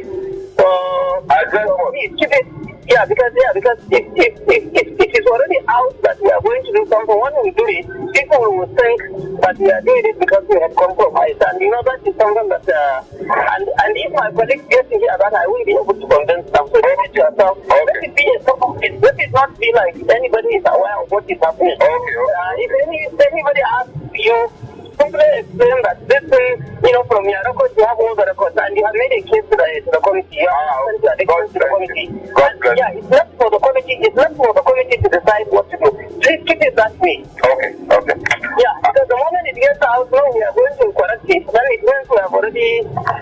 So let it be. I want to bring a surprise on the floor, and that is the only critical way. God bless my brother. I've been trying. Every time I hear your sector is small. Everybody knows, and people are already saying. Somebody just called and said, what happened? They said, Amy has gotten away around you guys, and he has already. That is also true, but let me also tell you. No, I'm saying this. No, I'm saying it because this is what I had. But my brother, let me also tell you one thing. You know me as it doesn't have. It doesn't. I know. I want to get up. People is that. Yeah, don't make it difficult. Just whoever. No, I didn't do this. I'm sure it must have been a mistake from the committee, but I've sent a letter to set the records right. Okay, brother. Yeah. Okay, great. Okay. Thank you. Right.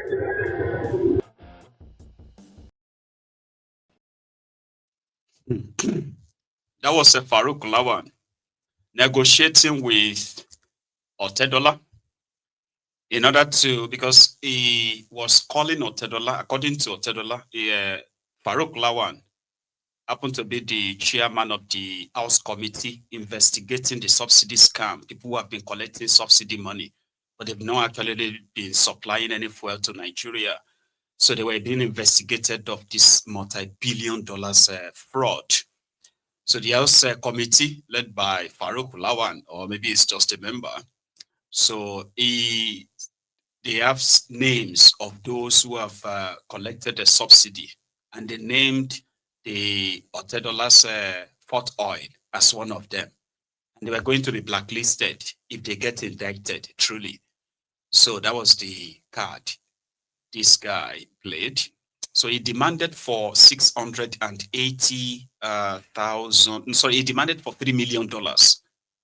But he also demanded that one. I mean, he wanted 680,000 US dollars in cash, and the rest, through bank and offshore accounts. So Otedola said he now called the DSS to inform them of this act of extortion coming from a member of a supposed House committee investigating corruption. So the DSS now made provision for that 500,000 US dollars that he collected, and he took some in his cap. He was putting some in his other jacket, like the Kanu thief, the Babariga Mobile Banking CEO of Kanu, Gandola, remember? So when he was caught, he was arrested, and then he went on trial, and he was convicted. So he served his term, came out just last year. I think it was around October, around this time last year. How he managed to work his way through the heart of Tinubu to be included, especially somebody like that, that should be a symbol of what it should be if you loot public fund or if you are that corrupt. Fortunately, there are those who have stolen billions, more than that, right? And they are currently walking free simply because they're in the right there camp of the thieves. Sad story, right? So he also pardoned a cocaine dealer, Nweze, or so, what is his name again? So he pardoned him, who is currently serving a life sentence. He's been pardoned, so he could go home. And his colleague, let me see if I can grab their name. So, and then his colleague, who is serving a 17-year sentence, but has already served a 12, has also been pardoned by Koolu. There were other prison inmates that got pardoned from their, crimes and all that. So we just have no idea, why he's doing it. Take what I mean? But it is what it is. So finally, or that should be the finally. So finally, we can stop by briefly in Oyo, where Soloma Kende Ibadan was doing the interactive session with the people of Oyo State, giving them the update on what his government has been up to, right? And he was talking about his project, and he actually sent a jibe somehow to Devulumai, who had this TV meltdown tantrum the other day when he was asked to give account or give the exact cost per kilometer of his coastal road. And it went on, that Makinde said, he is not to my a kilometer. How would they ask a minister, so how much is the coastal road? And then you're dancing around, going to say, no, next kilometer is different from next kilometer. Yeah, what is the average cost?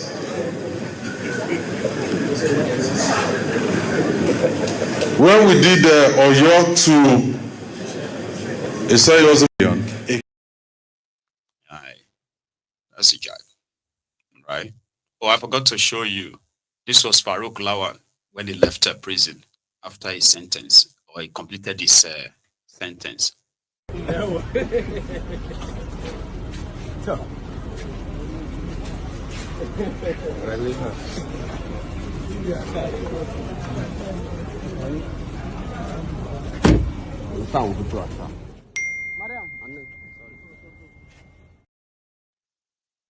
So now, finally, before we take calls, so we're going to take calls, all right? I'm going to take a break and then come back and take calls, right?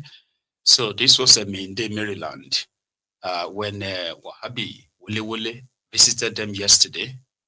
And then today, this happened. You know what that means now? Like,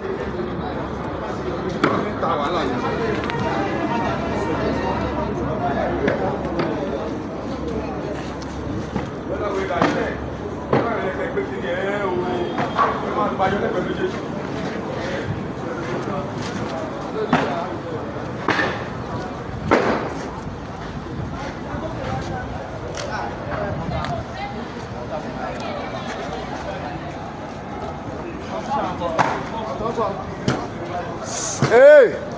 Yeah, I love you.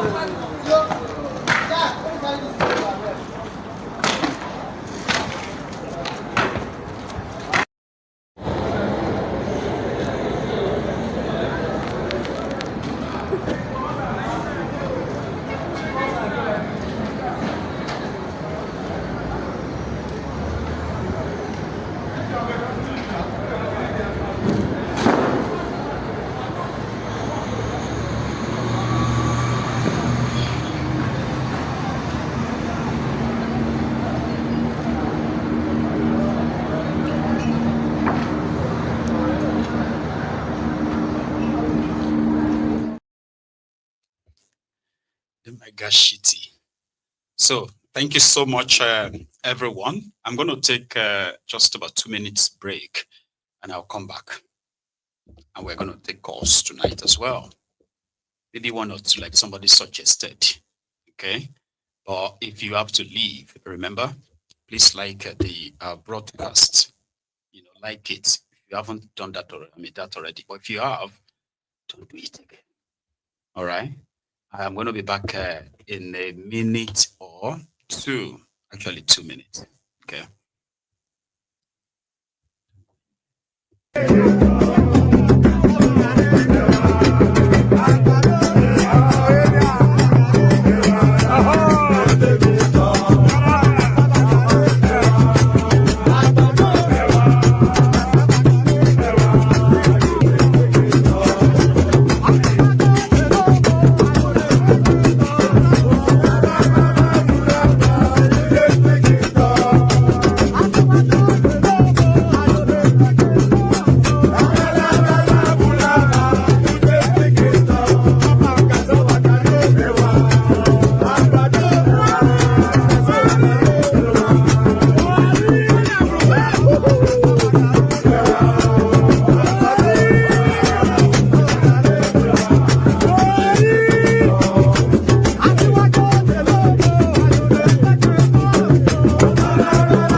So I have my first caller this evening. So here we go. Hello.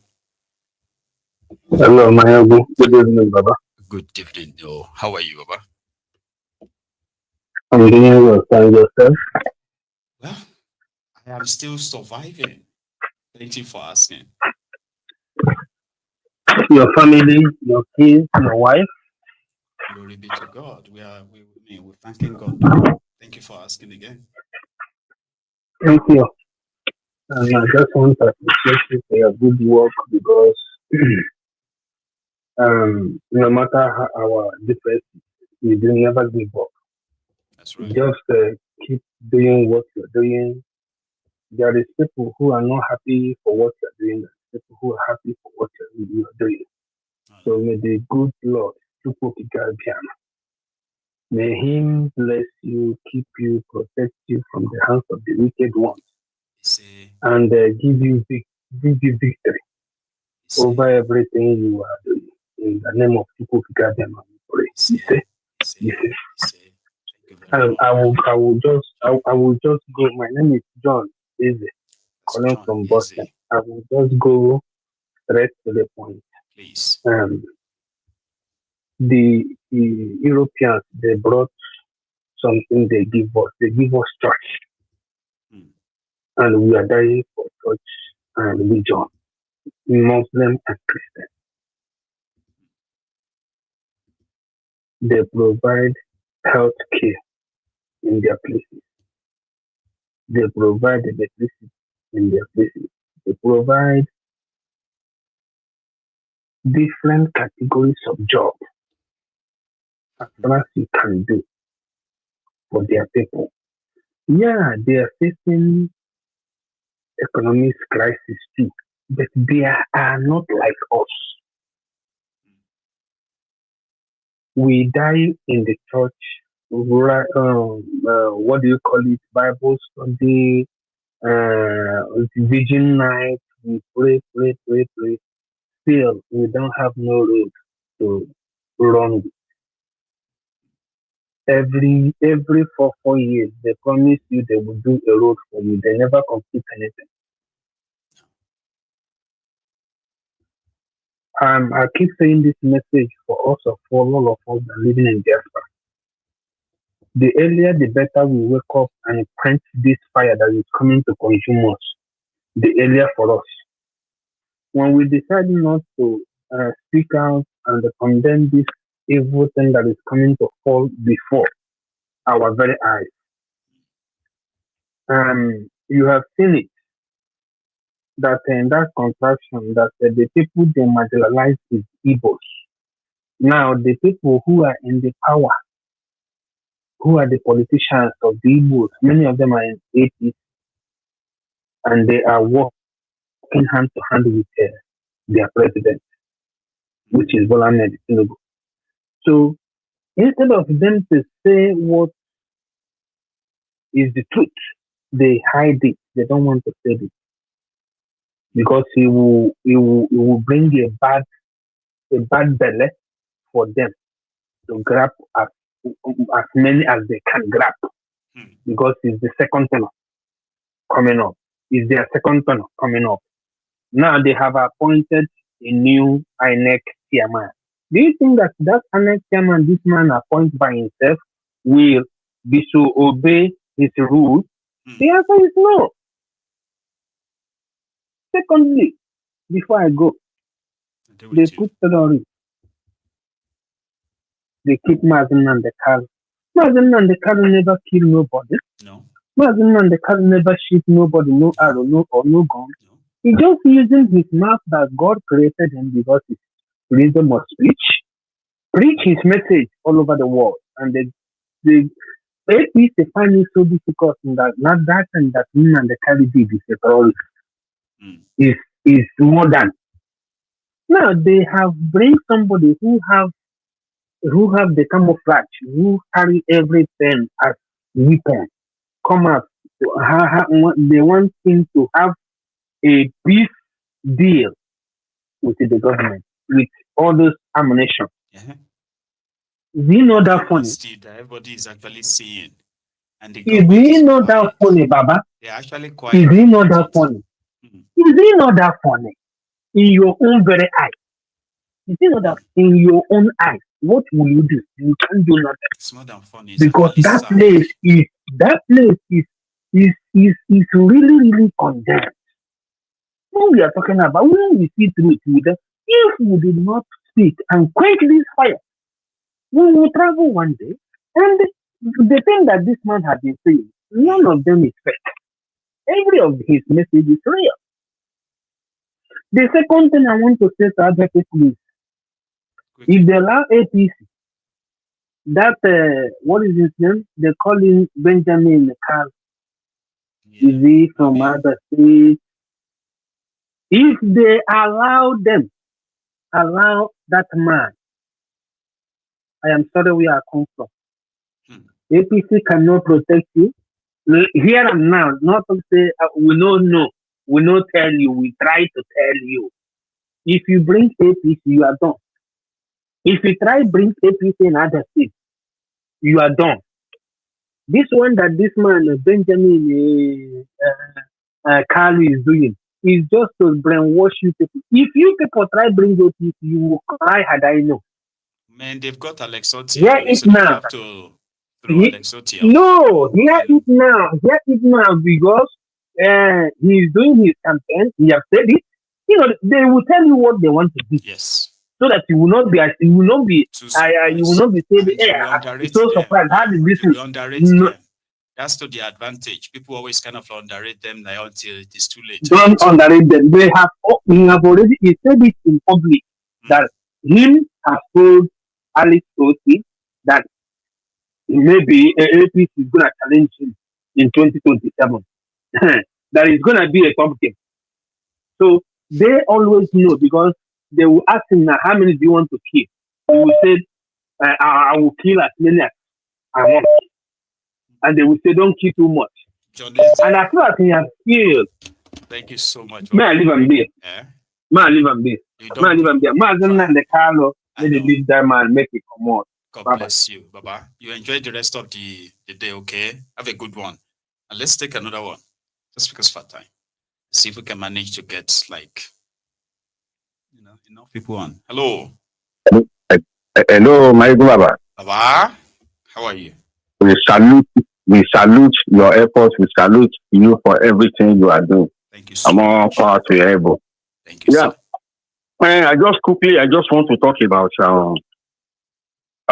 Nnamdi Kanu, Master Nnamdi Kanu. Please fire, sir. Right. As you said maybe yesterday or the day before yesterday, you said it that Kanu is being persecuted because he's Igbo. Yes, sir.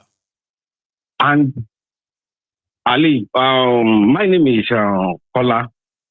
Kola from Canada. And some information because we have our ears within the government circle. And you know this man, Sowore, anytime Sowore talks, people should pay attention to whatever that man says. Right. He has some information with him. People who are keeping Kanu in detention and not Northerners right now.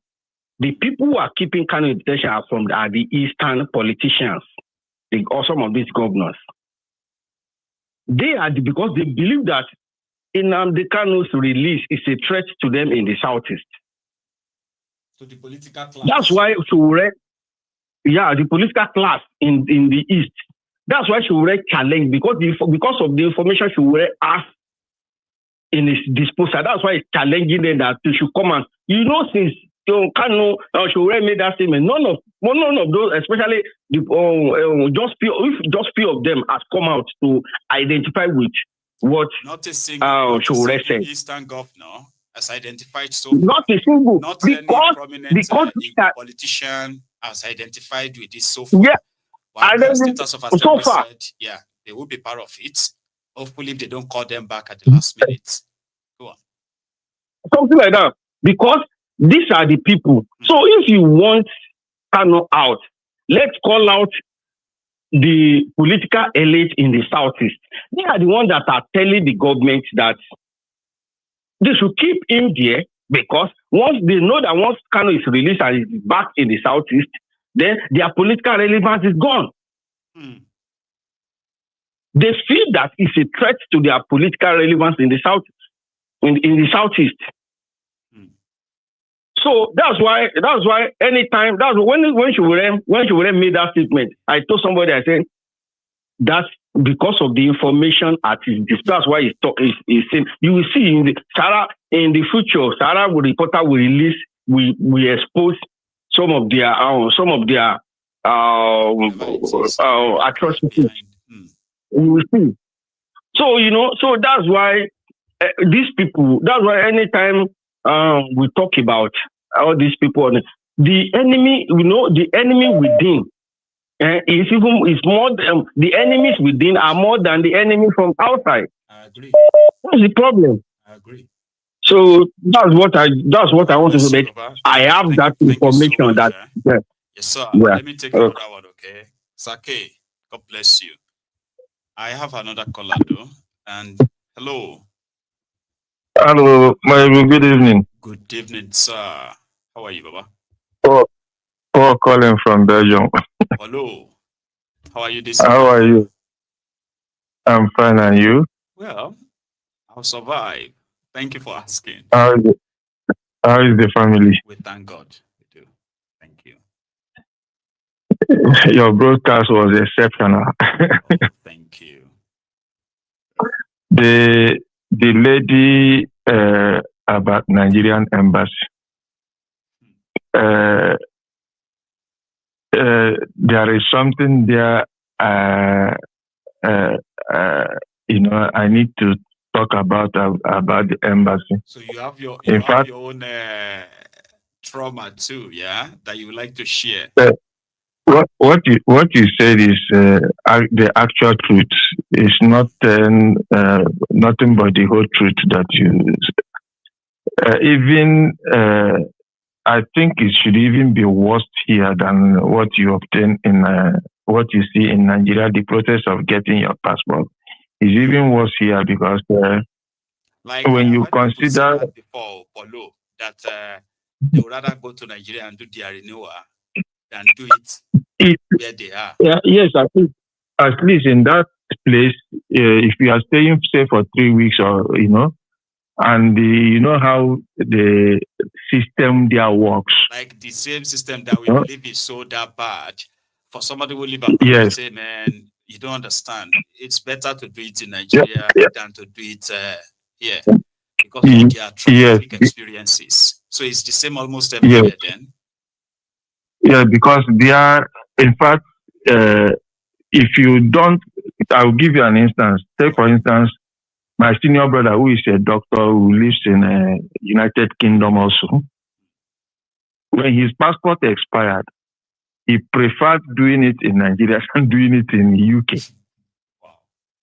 So under 3 days, they were able to give him his passport because he gave them enough money to be able to get that passport before he leaves. So that's what they want. That's what corruption does. Instead of even here with your money, you go still see small shege. A shege that you won't even forget, even without your money that you are giving to these guys. Yeah. Are you telling me? I know Nigeria is never going to work. I have been saying it. This what we are seeing now. Till 50 years, 100 years, any person thinking that Nigeria will work, it will never work. Because the thing that is following them. Yeah, when people say that, like you just said now, okay, when people say this, the others are like, why are you so dismissive? Like it's never going to be better. I say, well, if things continue like this, people should tell us how it's going to then change then. Wait now. The people saying that they can change, I pray that God should keep them alive for the next 30 years or 40. They will see Nigeria deteriorate. Even their children will continue to see it be the way it is. It will even get worse. Because there is remember, even in Israel, there was a time in Israel, people were cooking human beings to eat. It's there in the Bible. Yeah. It will get to that point. When they get to that point, it's not somebody that will tell them it's time to divide the country. The World Bank says more than 140 million Nigerians are falling more are currently living in abject poverty. And they said 33 million of them, they said 33 million of them are prone to die of starvation. They are already comparing that they are living, they said their own kind of like poverty or starvation, right? They said it is now worse than that of 33 million Nigerians living in a condition that is worse than Watch this in Sudan. The data they gave, I don't even believe it because on which data are they working with? Does Nigeria have, how do they know their population? Do they know their population? If you don't know your population, on which data are you working that you're giving that figure? So don't be, if for instance, when you hear what people analyze, that the people holding Nigeria hostage are not more than say 5% of the population, and you are giving such a data, that means the data is fake. It might be more than that, on my own estimate anyway. That's what I'm thinking. It's actually worse because it's been kind of like portrayed. Yes, it's worse than that. Because if you see the crime rate in Nigeria, you yourself no go believe saying in Nigeria be this. Oh. 2025. Yeah. So I don't know how they are getting the data and what they are putting out there. So it's so like me now, for instance, I have made a decision. I've decided. Last time I went to Nigeria was 2018 when my mother died. Now, for any reason I want to go to Nigeria, for any reason, if I want to go to Nigeria, I would prefer to go pay money and take a visa with my Belgian passport and go to Nigeria. I don't care about their passport. I don't need it. It doesn't bother me. So that's my own decision. Or I will take my old passport and travel. If I'm coming back, I don't need this thing because I have my Belgian passport. Hello. So that's what I will be doing. Thank you very much for everybody has their own experience of why they have decided on what they have decided about Nigeria. You just need to hear their story. I appreciate it. Nigeria will never get better. It will get worse. That's why I called anyway. And it's Thank you. Even a cause. God bless you. Let me take another one. Here. Hello. Hello. Hello. My good evening. Good evening. How are you, Baba? I'm good. What I want to speak on is the embassy stuff. Right. You have your own personal experience to share too, yeah? But not of recent. Right. Just of recent. That was July. I went to Germany to get my passport. I went there. I traveled to Germany, so I decided let me do the passport there immediately because it will be a little bit easier for me. Like the man told us that once we go there, when we get there, we just get our passport and leave. We are not up to 15, but I was there from 8 o'clock in the morning. We were there till they opened around 10. I was there. I left Berlin around 7. In the evening? I left Berlin in the evening, yeah. And why I decided to call in is that they told me that our passport is now being printed in France. Okay. You see, they can't produce it there. Everything is now Europe now.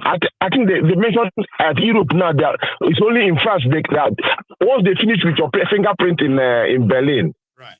Then it will take you like 4 weeks or that, for either 4 weeks or 3 weeks. Then you get it 8 weeks, 4 to 8 weeks. Then you get it back, and then they are printing it in France. Really? So I was like, why France? So my man now went to Shaguri.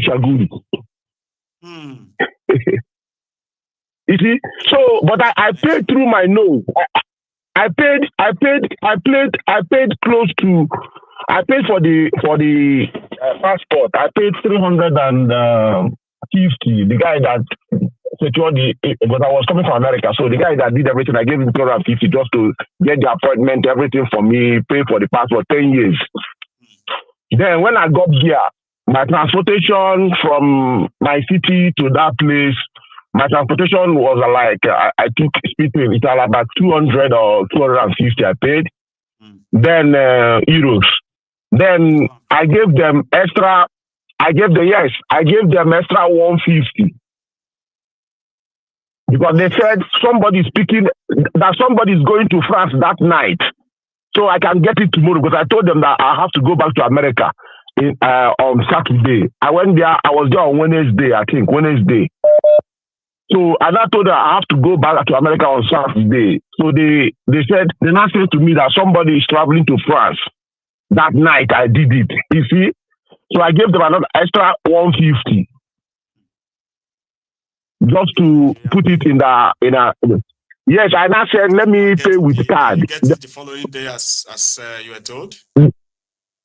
Yeah, that's where I'm going to. I don't know if they cost Nigerian embassy. So I now paid the extra 150. Then the next day I no see pass. So the third day. After that day, the other day I go. I begin to go blindly without any appointment. That's when they called me that the passport is there. I went there, pick it up. And I now paid extra ICE, speed train. Another 2 and 4, like 200. And what that girl said, in Germany, everybody that knows Germany, Berlin, Nigerian embassy, you will go down like something like basement. One small place like basement, that place is where people will be filled up. No ventilation, nothing. Similar to London. So that of London, yes, well, you have to walk straight to like something that's like basement as well. But I don't know the kind of like. That's why. When I heard this thing and she said UK, that's why I tried to tell. If it's a cause that Nigerians will not be treated well anywhere, every time, any place. Because this basement is not up to a room. And the ceiling is so down. If you're like up to 6'5", you cannot stand up there. If you're up to 6 feet, you can't stand up there straight. The one in Berlin, they build one parkour inside. But the up where they used to give other foreigners visa, that one is at least you can take air from that one. It's normal room. Yeah, I know. Yeah, but we, the owners of the country, that they're supposed to treat us well, is basement. So the same thing also in London. That means these people that are in charge of this country, they are cursed people. They are wicked. So they can pay. Right? Yeah. So this happened in July. But they gave me the passport, eventually they gave me, but that 150, it doesn't go to government pocket. They took it by the side. Because I tried to pay with card. They said, like, you can't pay with card. Just go get the money and meet us. Even when I came back to pick up my passport, the guy brought my passport on the street and waited for me on the street. And this is not like one roadside office, embassy of the country. No. Yeah, he brought it outside for me and gave it to me with hiding it. Works in the embassy. You get what I mean now? Somebody who works inside the government, like foreign mission, Baba. Well, yes, you see. So it's like a course. They can't treat us very well. Then that's what they are also doing to the ones in Nigeria. Thank you so much. Bless you. You have a very good one, though. At least you got it. There are those that they have been waiting for their own for weeks, for months, and But here is another call. Hello. Hello, my good general. Good evening, Kaleo. Prior to the caller, before this last one, that caller is say what is almost in my own mind and every Nigeria that think wise. Nigeria will never work. It will never work. Where we are going to, we don't know, or those people don't know either. But we are just pulling each other. That's all I just want to say about Agbero or no Agbero. What we're talking about with all these people, that this one people are Tinubu follower, not Tinubu follower. It's not the evening. It's not the main issue. The main issue for the Lagosian, the real Lagosian who are say they are Lagosian, if they are still alive, is that Tinubu is not doing anything for anybody. But if we said Nigeria should divide, everybody should go their way, that's when we're going to see the back with the breakup of corruption, the breakup of Nigeria. There's some, parallel to what you're saying, there's some Igbo that was born in Lagos in 1972 that I know. His brother is older than me. What do you want to call that person? Not Lagosian. There's somebody who come from Kwara in 1985 and he want to be a killer.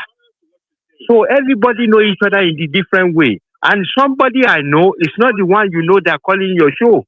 There's some Olori Kukwamo Igbo twin in Idumota that are telling us we're going to burn Lagos down. Are we going to keep quiet for that person? Because, so everybody they have their own flow. You know, one thing is that people like that, in the Lagos, Alhaji Wahab, right? Yeah. You know, there's something called the Omadugbo and all that. So, and you know that before this political nonsense came, there is a way people always deal with aggressors like that, right? Without even you get weaponizing it for Lagos. No, because you don't blame that guy to be aggressor. You can't blame him. From Idumota, from Carter Bridge to John Street, it's just about 2 minutes walk. If somebody carry load, you're going to pay somebody. From one place, you're going to pay somebody before it is Balogun. Everybody is fed up. The last fight, before the last fight in Balogun, there's one fight in John Street right there. Which means I support that Omoyibo because I don't know it. But how can you say you're going to collect money? There's a way, because if you are doing what is right, you know, when you say Omoadugbo, where I grew up in Ilupeju, right? Yeah. We had, especially when it comes to the Easterners, the people from Calabar, you know, I mean, we grew up with them and we consider ourselves as Omoadugbo. If people come from outside to come and fight us in Ilupeju, then this and all of us, everybody, we are all going to defend our street and push them back. Do you get what I mean now? So if any of us want to turn out to become a problem in the area, everybody will also join hands and deal with that person. That's the kind of Lagos I grew up in. And I bet it's even better that's not what Lagos Island is now. Lagos Island avoided. That's what I'm saying. The majority of that has changed. Okay, look at it this way. Right. If you know anybody from Ethiopia or all these people who call themselves Eritrea, they're separate now, and it's not even 10, 15 years. Now they're negotiating, they want to come back. If we break up in Nigeria, it's not that Chidi, Nwankwo will not live in Lagos. As long as that we have our constitution, we have our rule of law. If Chidi and Nwankwo agree with our rule of law, they can come and live here. If Wahabi and Tokuba want to go and live in Eastern region, if I agree with their rule of law, we could go and go there. But I'm a Muslim the day I was born. This Awusa, the Fulani, we are going nowhere with these people. If we break up Nigeria to stick to anything, if you see somebody that you want to live together, your sensibility come together, we can come back together. German break up, like the guy who say he's living in Berlin, I've been in German. I was in German when the Berlin wall come down. Do you know how those people they feel happy that time? Even before that time, you can't even go to German as a foreigner. I was in German when they are making Assholerock. Although I'm not even living in Germany, I'm a Austrian. I come from Amsterdam. Assholerock, if you are in German that time, you will know what I'm talking about. Tell that guy to go and listen to some people's history. When they burned that Turkish mosque, I was around Berlin that time. But let's put that one aside. Right. People break up, if they see their differences, they come back together. They can. That's right. But if you break up, you have no differences, you can't break it up. You're not coming back together. That's how you're going to break everything.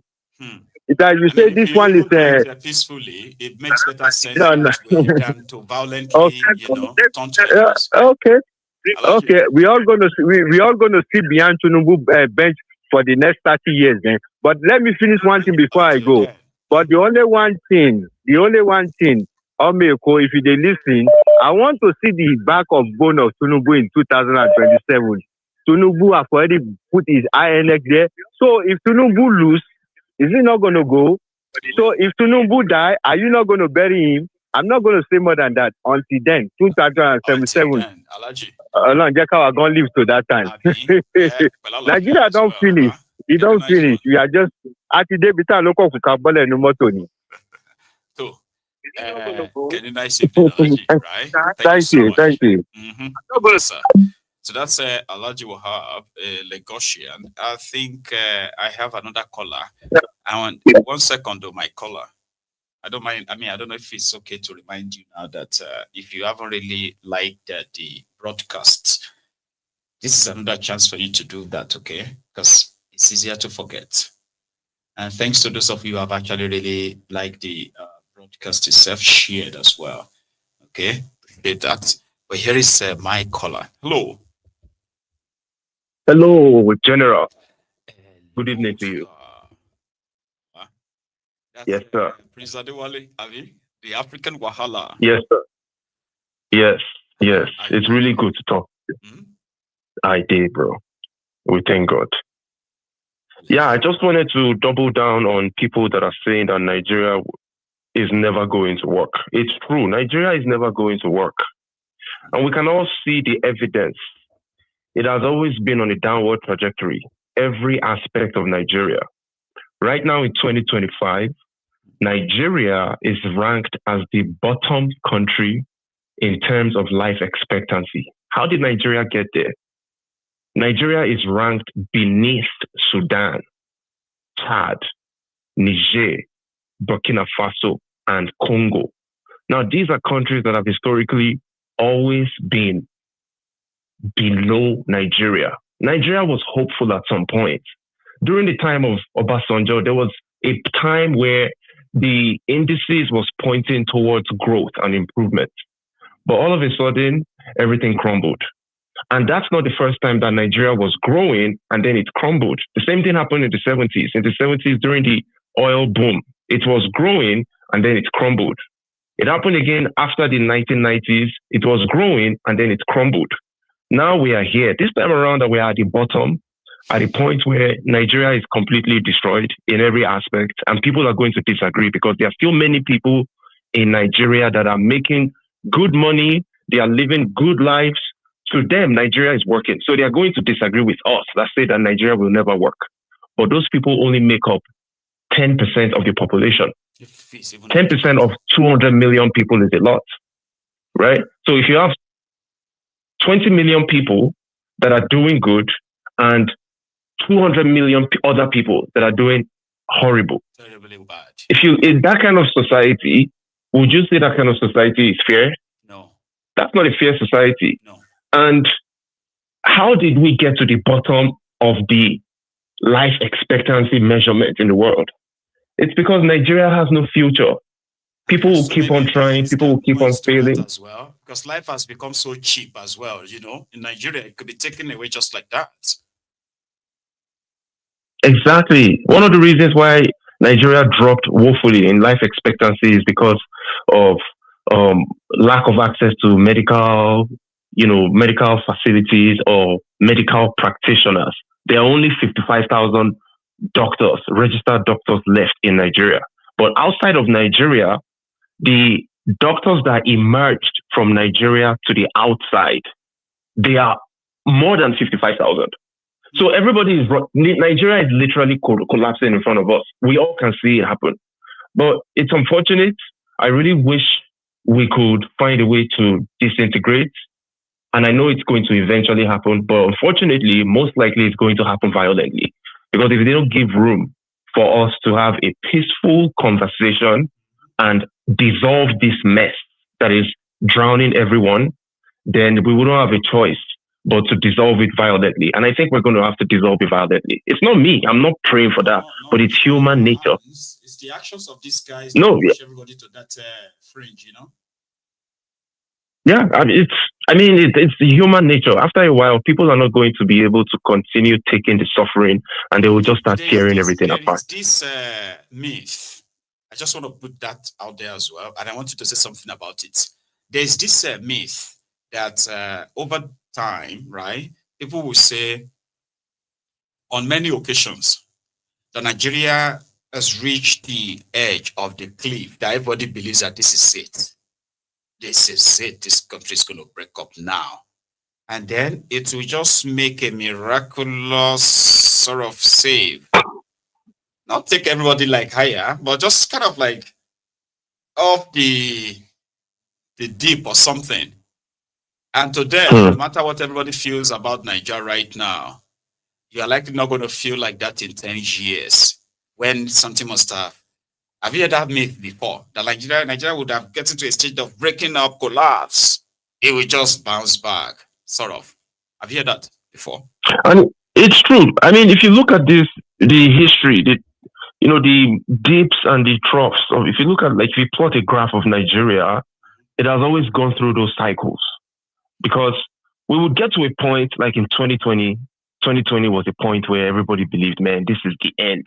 It wasn't even about breaking up in 2020. It was about something will change, but nothing ended up changing. We also got to that point in 2012. Something will change, nothing else happened. Now we are at a point where everybody is begging. You go to the stores, all these huge ShopRite and all these stores, a lot of them are empty because nobody is even going there to shop anymore. Nobody has money. If you go to all these huge cinemas in these so-called cities, Ibadan, Lagos, Owerri, nobody goes there. Few people are going to spend their money in all these businesses because they don't even, people that are struggling to eat, majority of the people are struggling to eat. How are they going to go? Plus their population, it is so low. No, it's horrible. And finally, I'm just going to say that I feel like the people that are still afraid of a breakup of Nigeria, it's understandable. Someone like me, I've been so angry for so many years that these days I'm beginning to calm down again. So it's still that conversation about that cycle of we are so enraged and then we just calm down after a while. Me, these days, I just laugh because I'm beyond frustrated about Nigeria. What would eventually happen is that we have to break up. We absolutely have to. But then in the future, we might still come back together. But that time, it's probably going to be called something else. Maybe it's going to be a block of West African countries that would form a huge... Because the world is going to keep on evolving. By then, we might no longer be in the world, maybe in the next 100 years or whatever. But the entity, Nigeria, is detrimental to the lives of people. And it has always been that way for 124 years, ever since it was created by foreigners from Europe, strictly for their own economic benefits. And that's my contribution. Thank you so much, General. Thank you too. The African Wahala, Baba. Thank you so much for dropping by. And then, on that note, we can easily call it a night. Okay? Thanks to every one of you who's been part of this convo so far. Okay? And to the likers, the sharers, the commenters, the super chatters, everyone, the callers. I'm going to see you another time. And until then, right, stay safe and good night.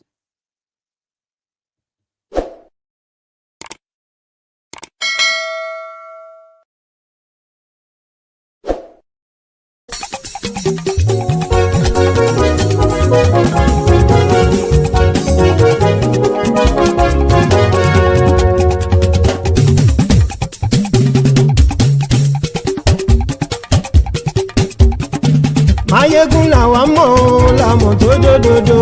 Mayegun dayari Mayegun number one. Mayegun làwa mọ̀ làmọ̀ tó dòdòdò. Mayegun dayari Mayegun number one. Mayegun ti dé o ọ̀rẹ́ ara ìlú. Mayegun dayari Mayegun number one.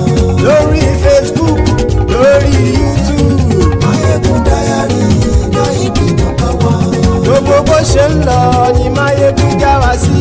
Mayegun dayari Mayegun number one. Àṣírí ọ̀jẹ̀lú kì í bò níbẹ̀ o. Mayegun dayari Mayegun number one. Bó bá ṣe eré àní Mayegun máa wí. Mayegun dayari Mayegun number one. Ó sì tún ṣe eré wàá gbọ́ níbẹ̀ o. Mayegun dayari Mayegun number one. Mayegun dayari politico. Mayegun dayari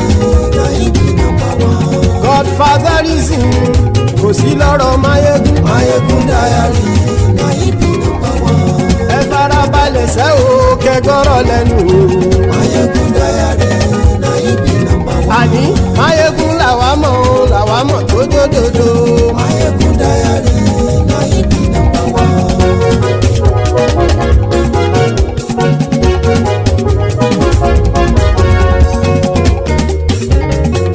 Àní ẹ̀sùn rákì. Mayegun ti dé.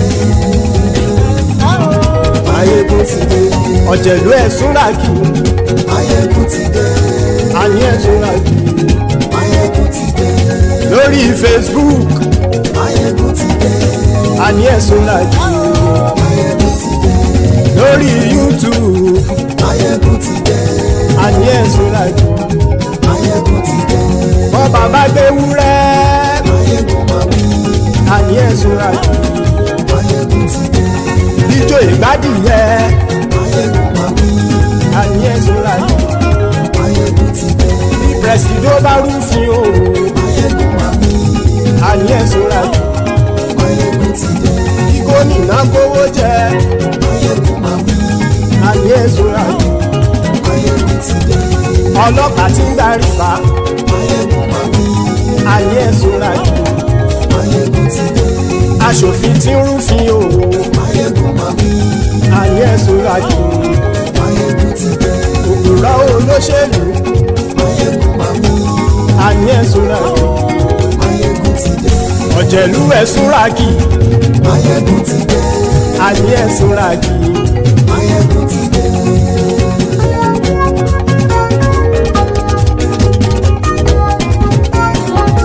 Mayegun ti dé. Gbogbo ọ̀jẹ̀lú ẹ̀sùn rákì. Mayegun ti dé. Gbogbo ọ̀jẹ̀lú ẹ̀sùn rákì.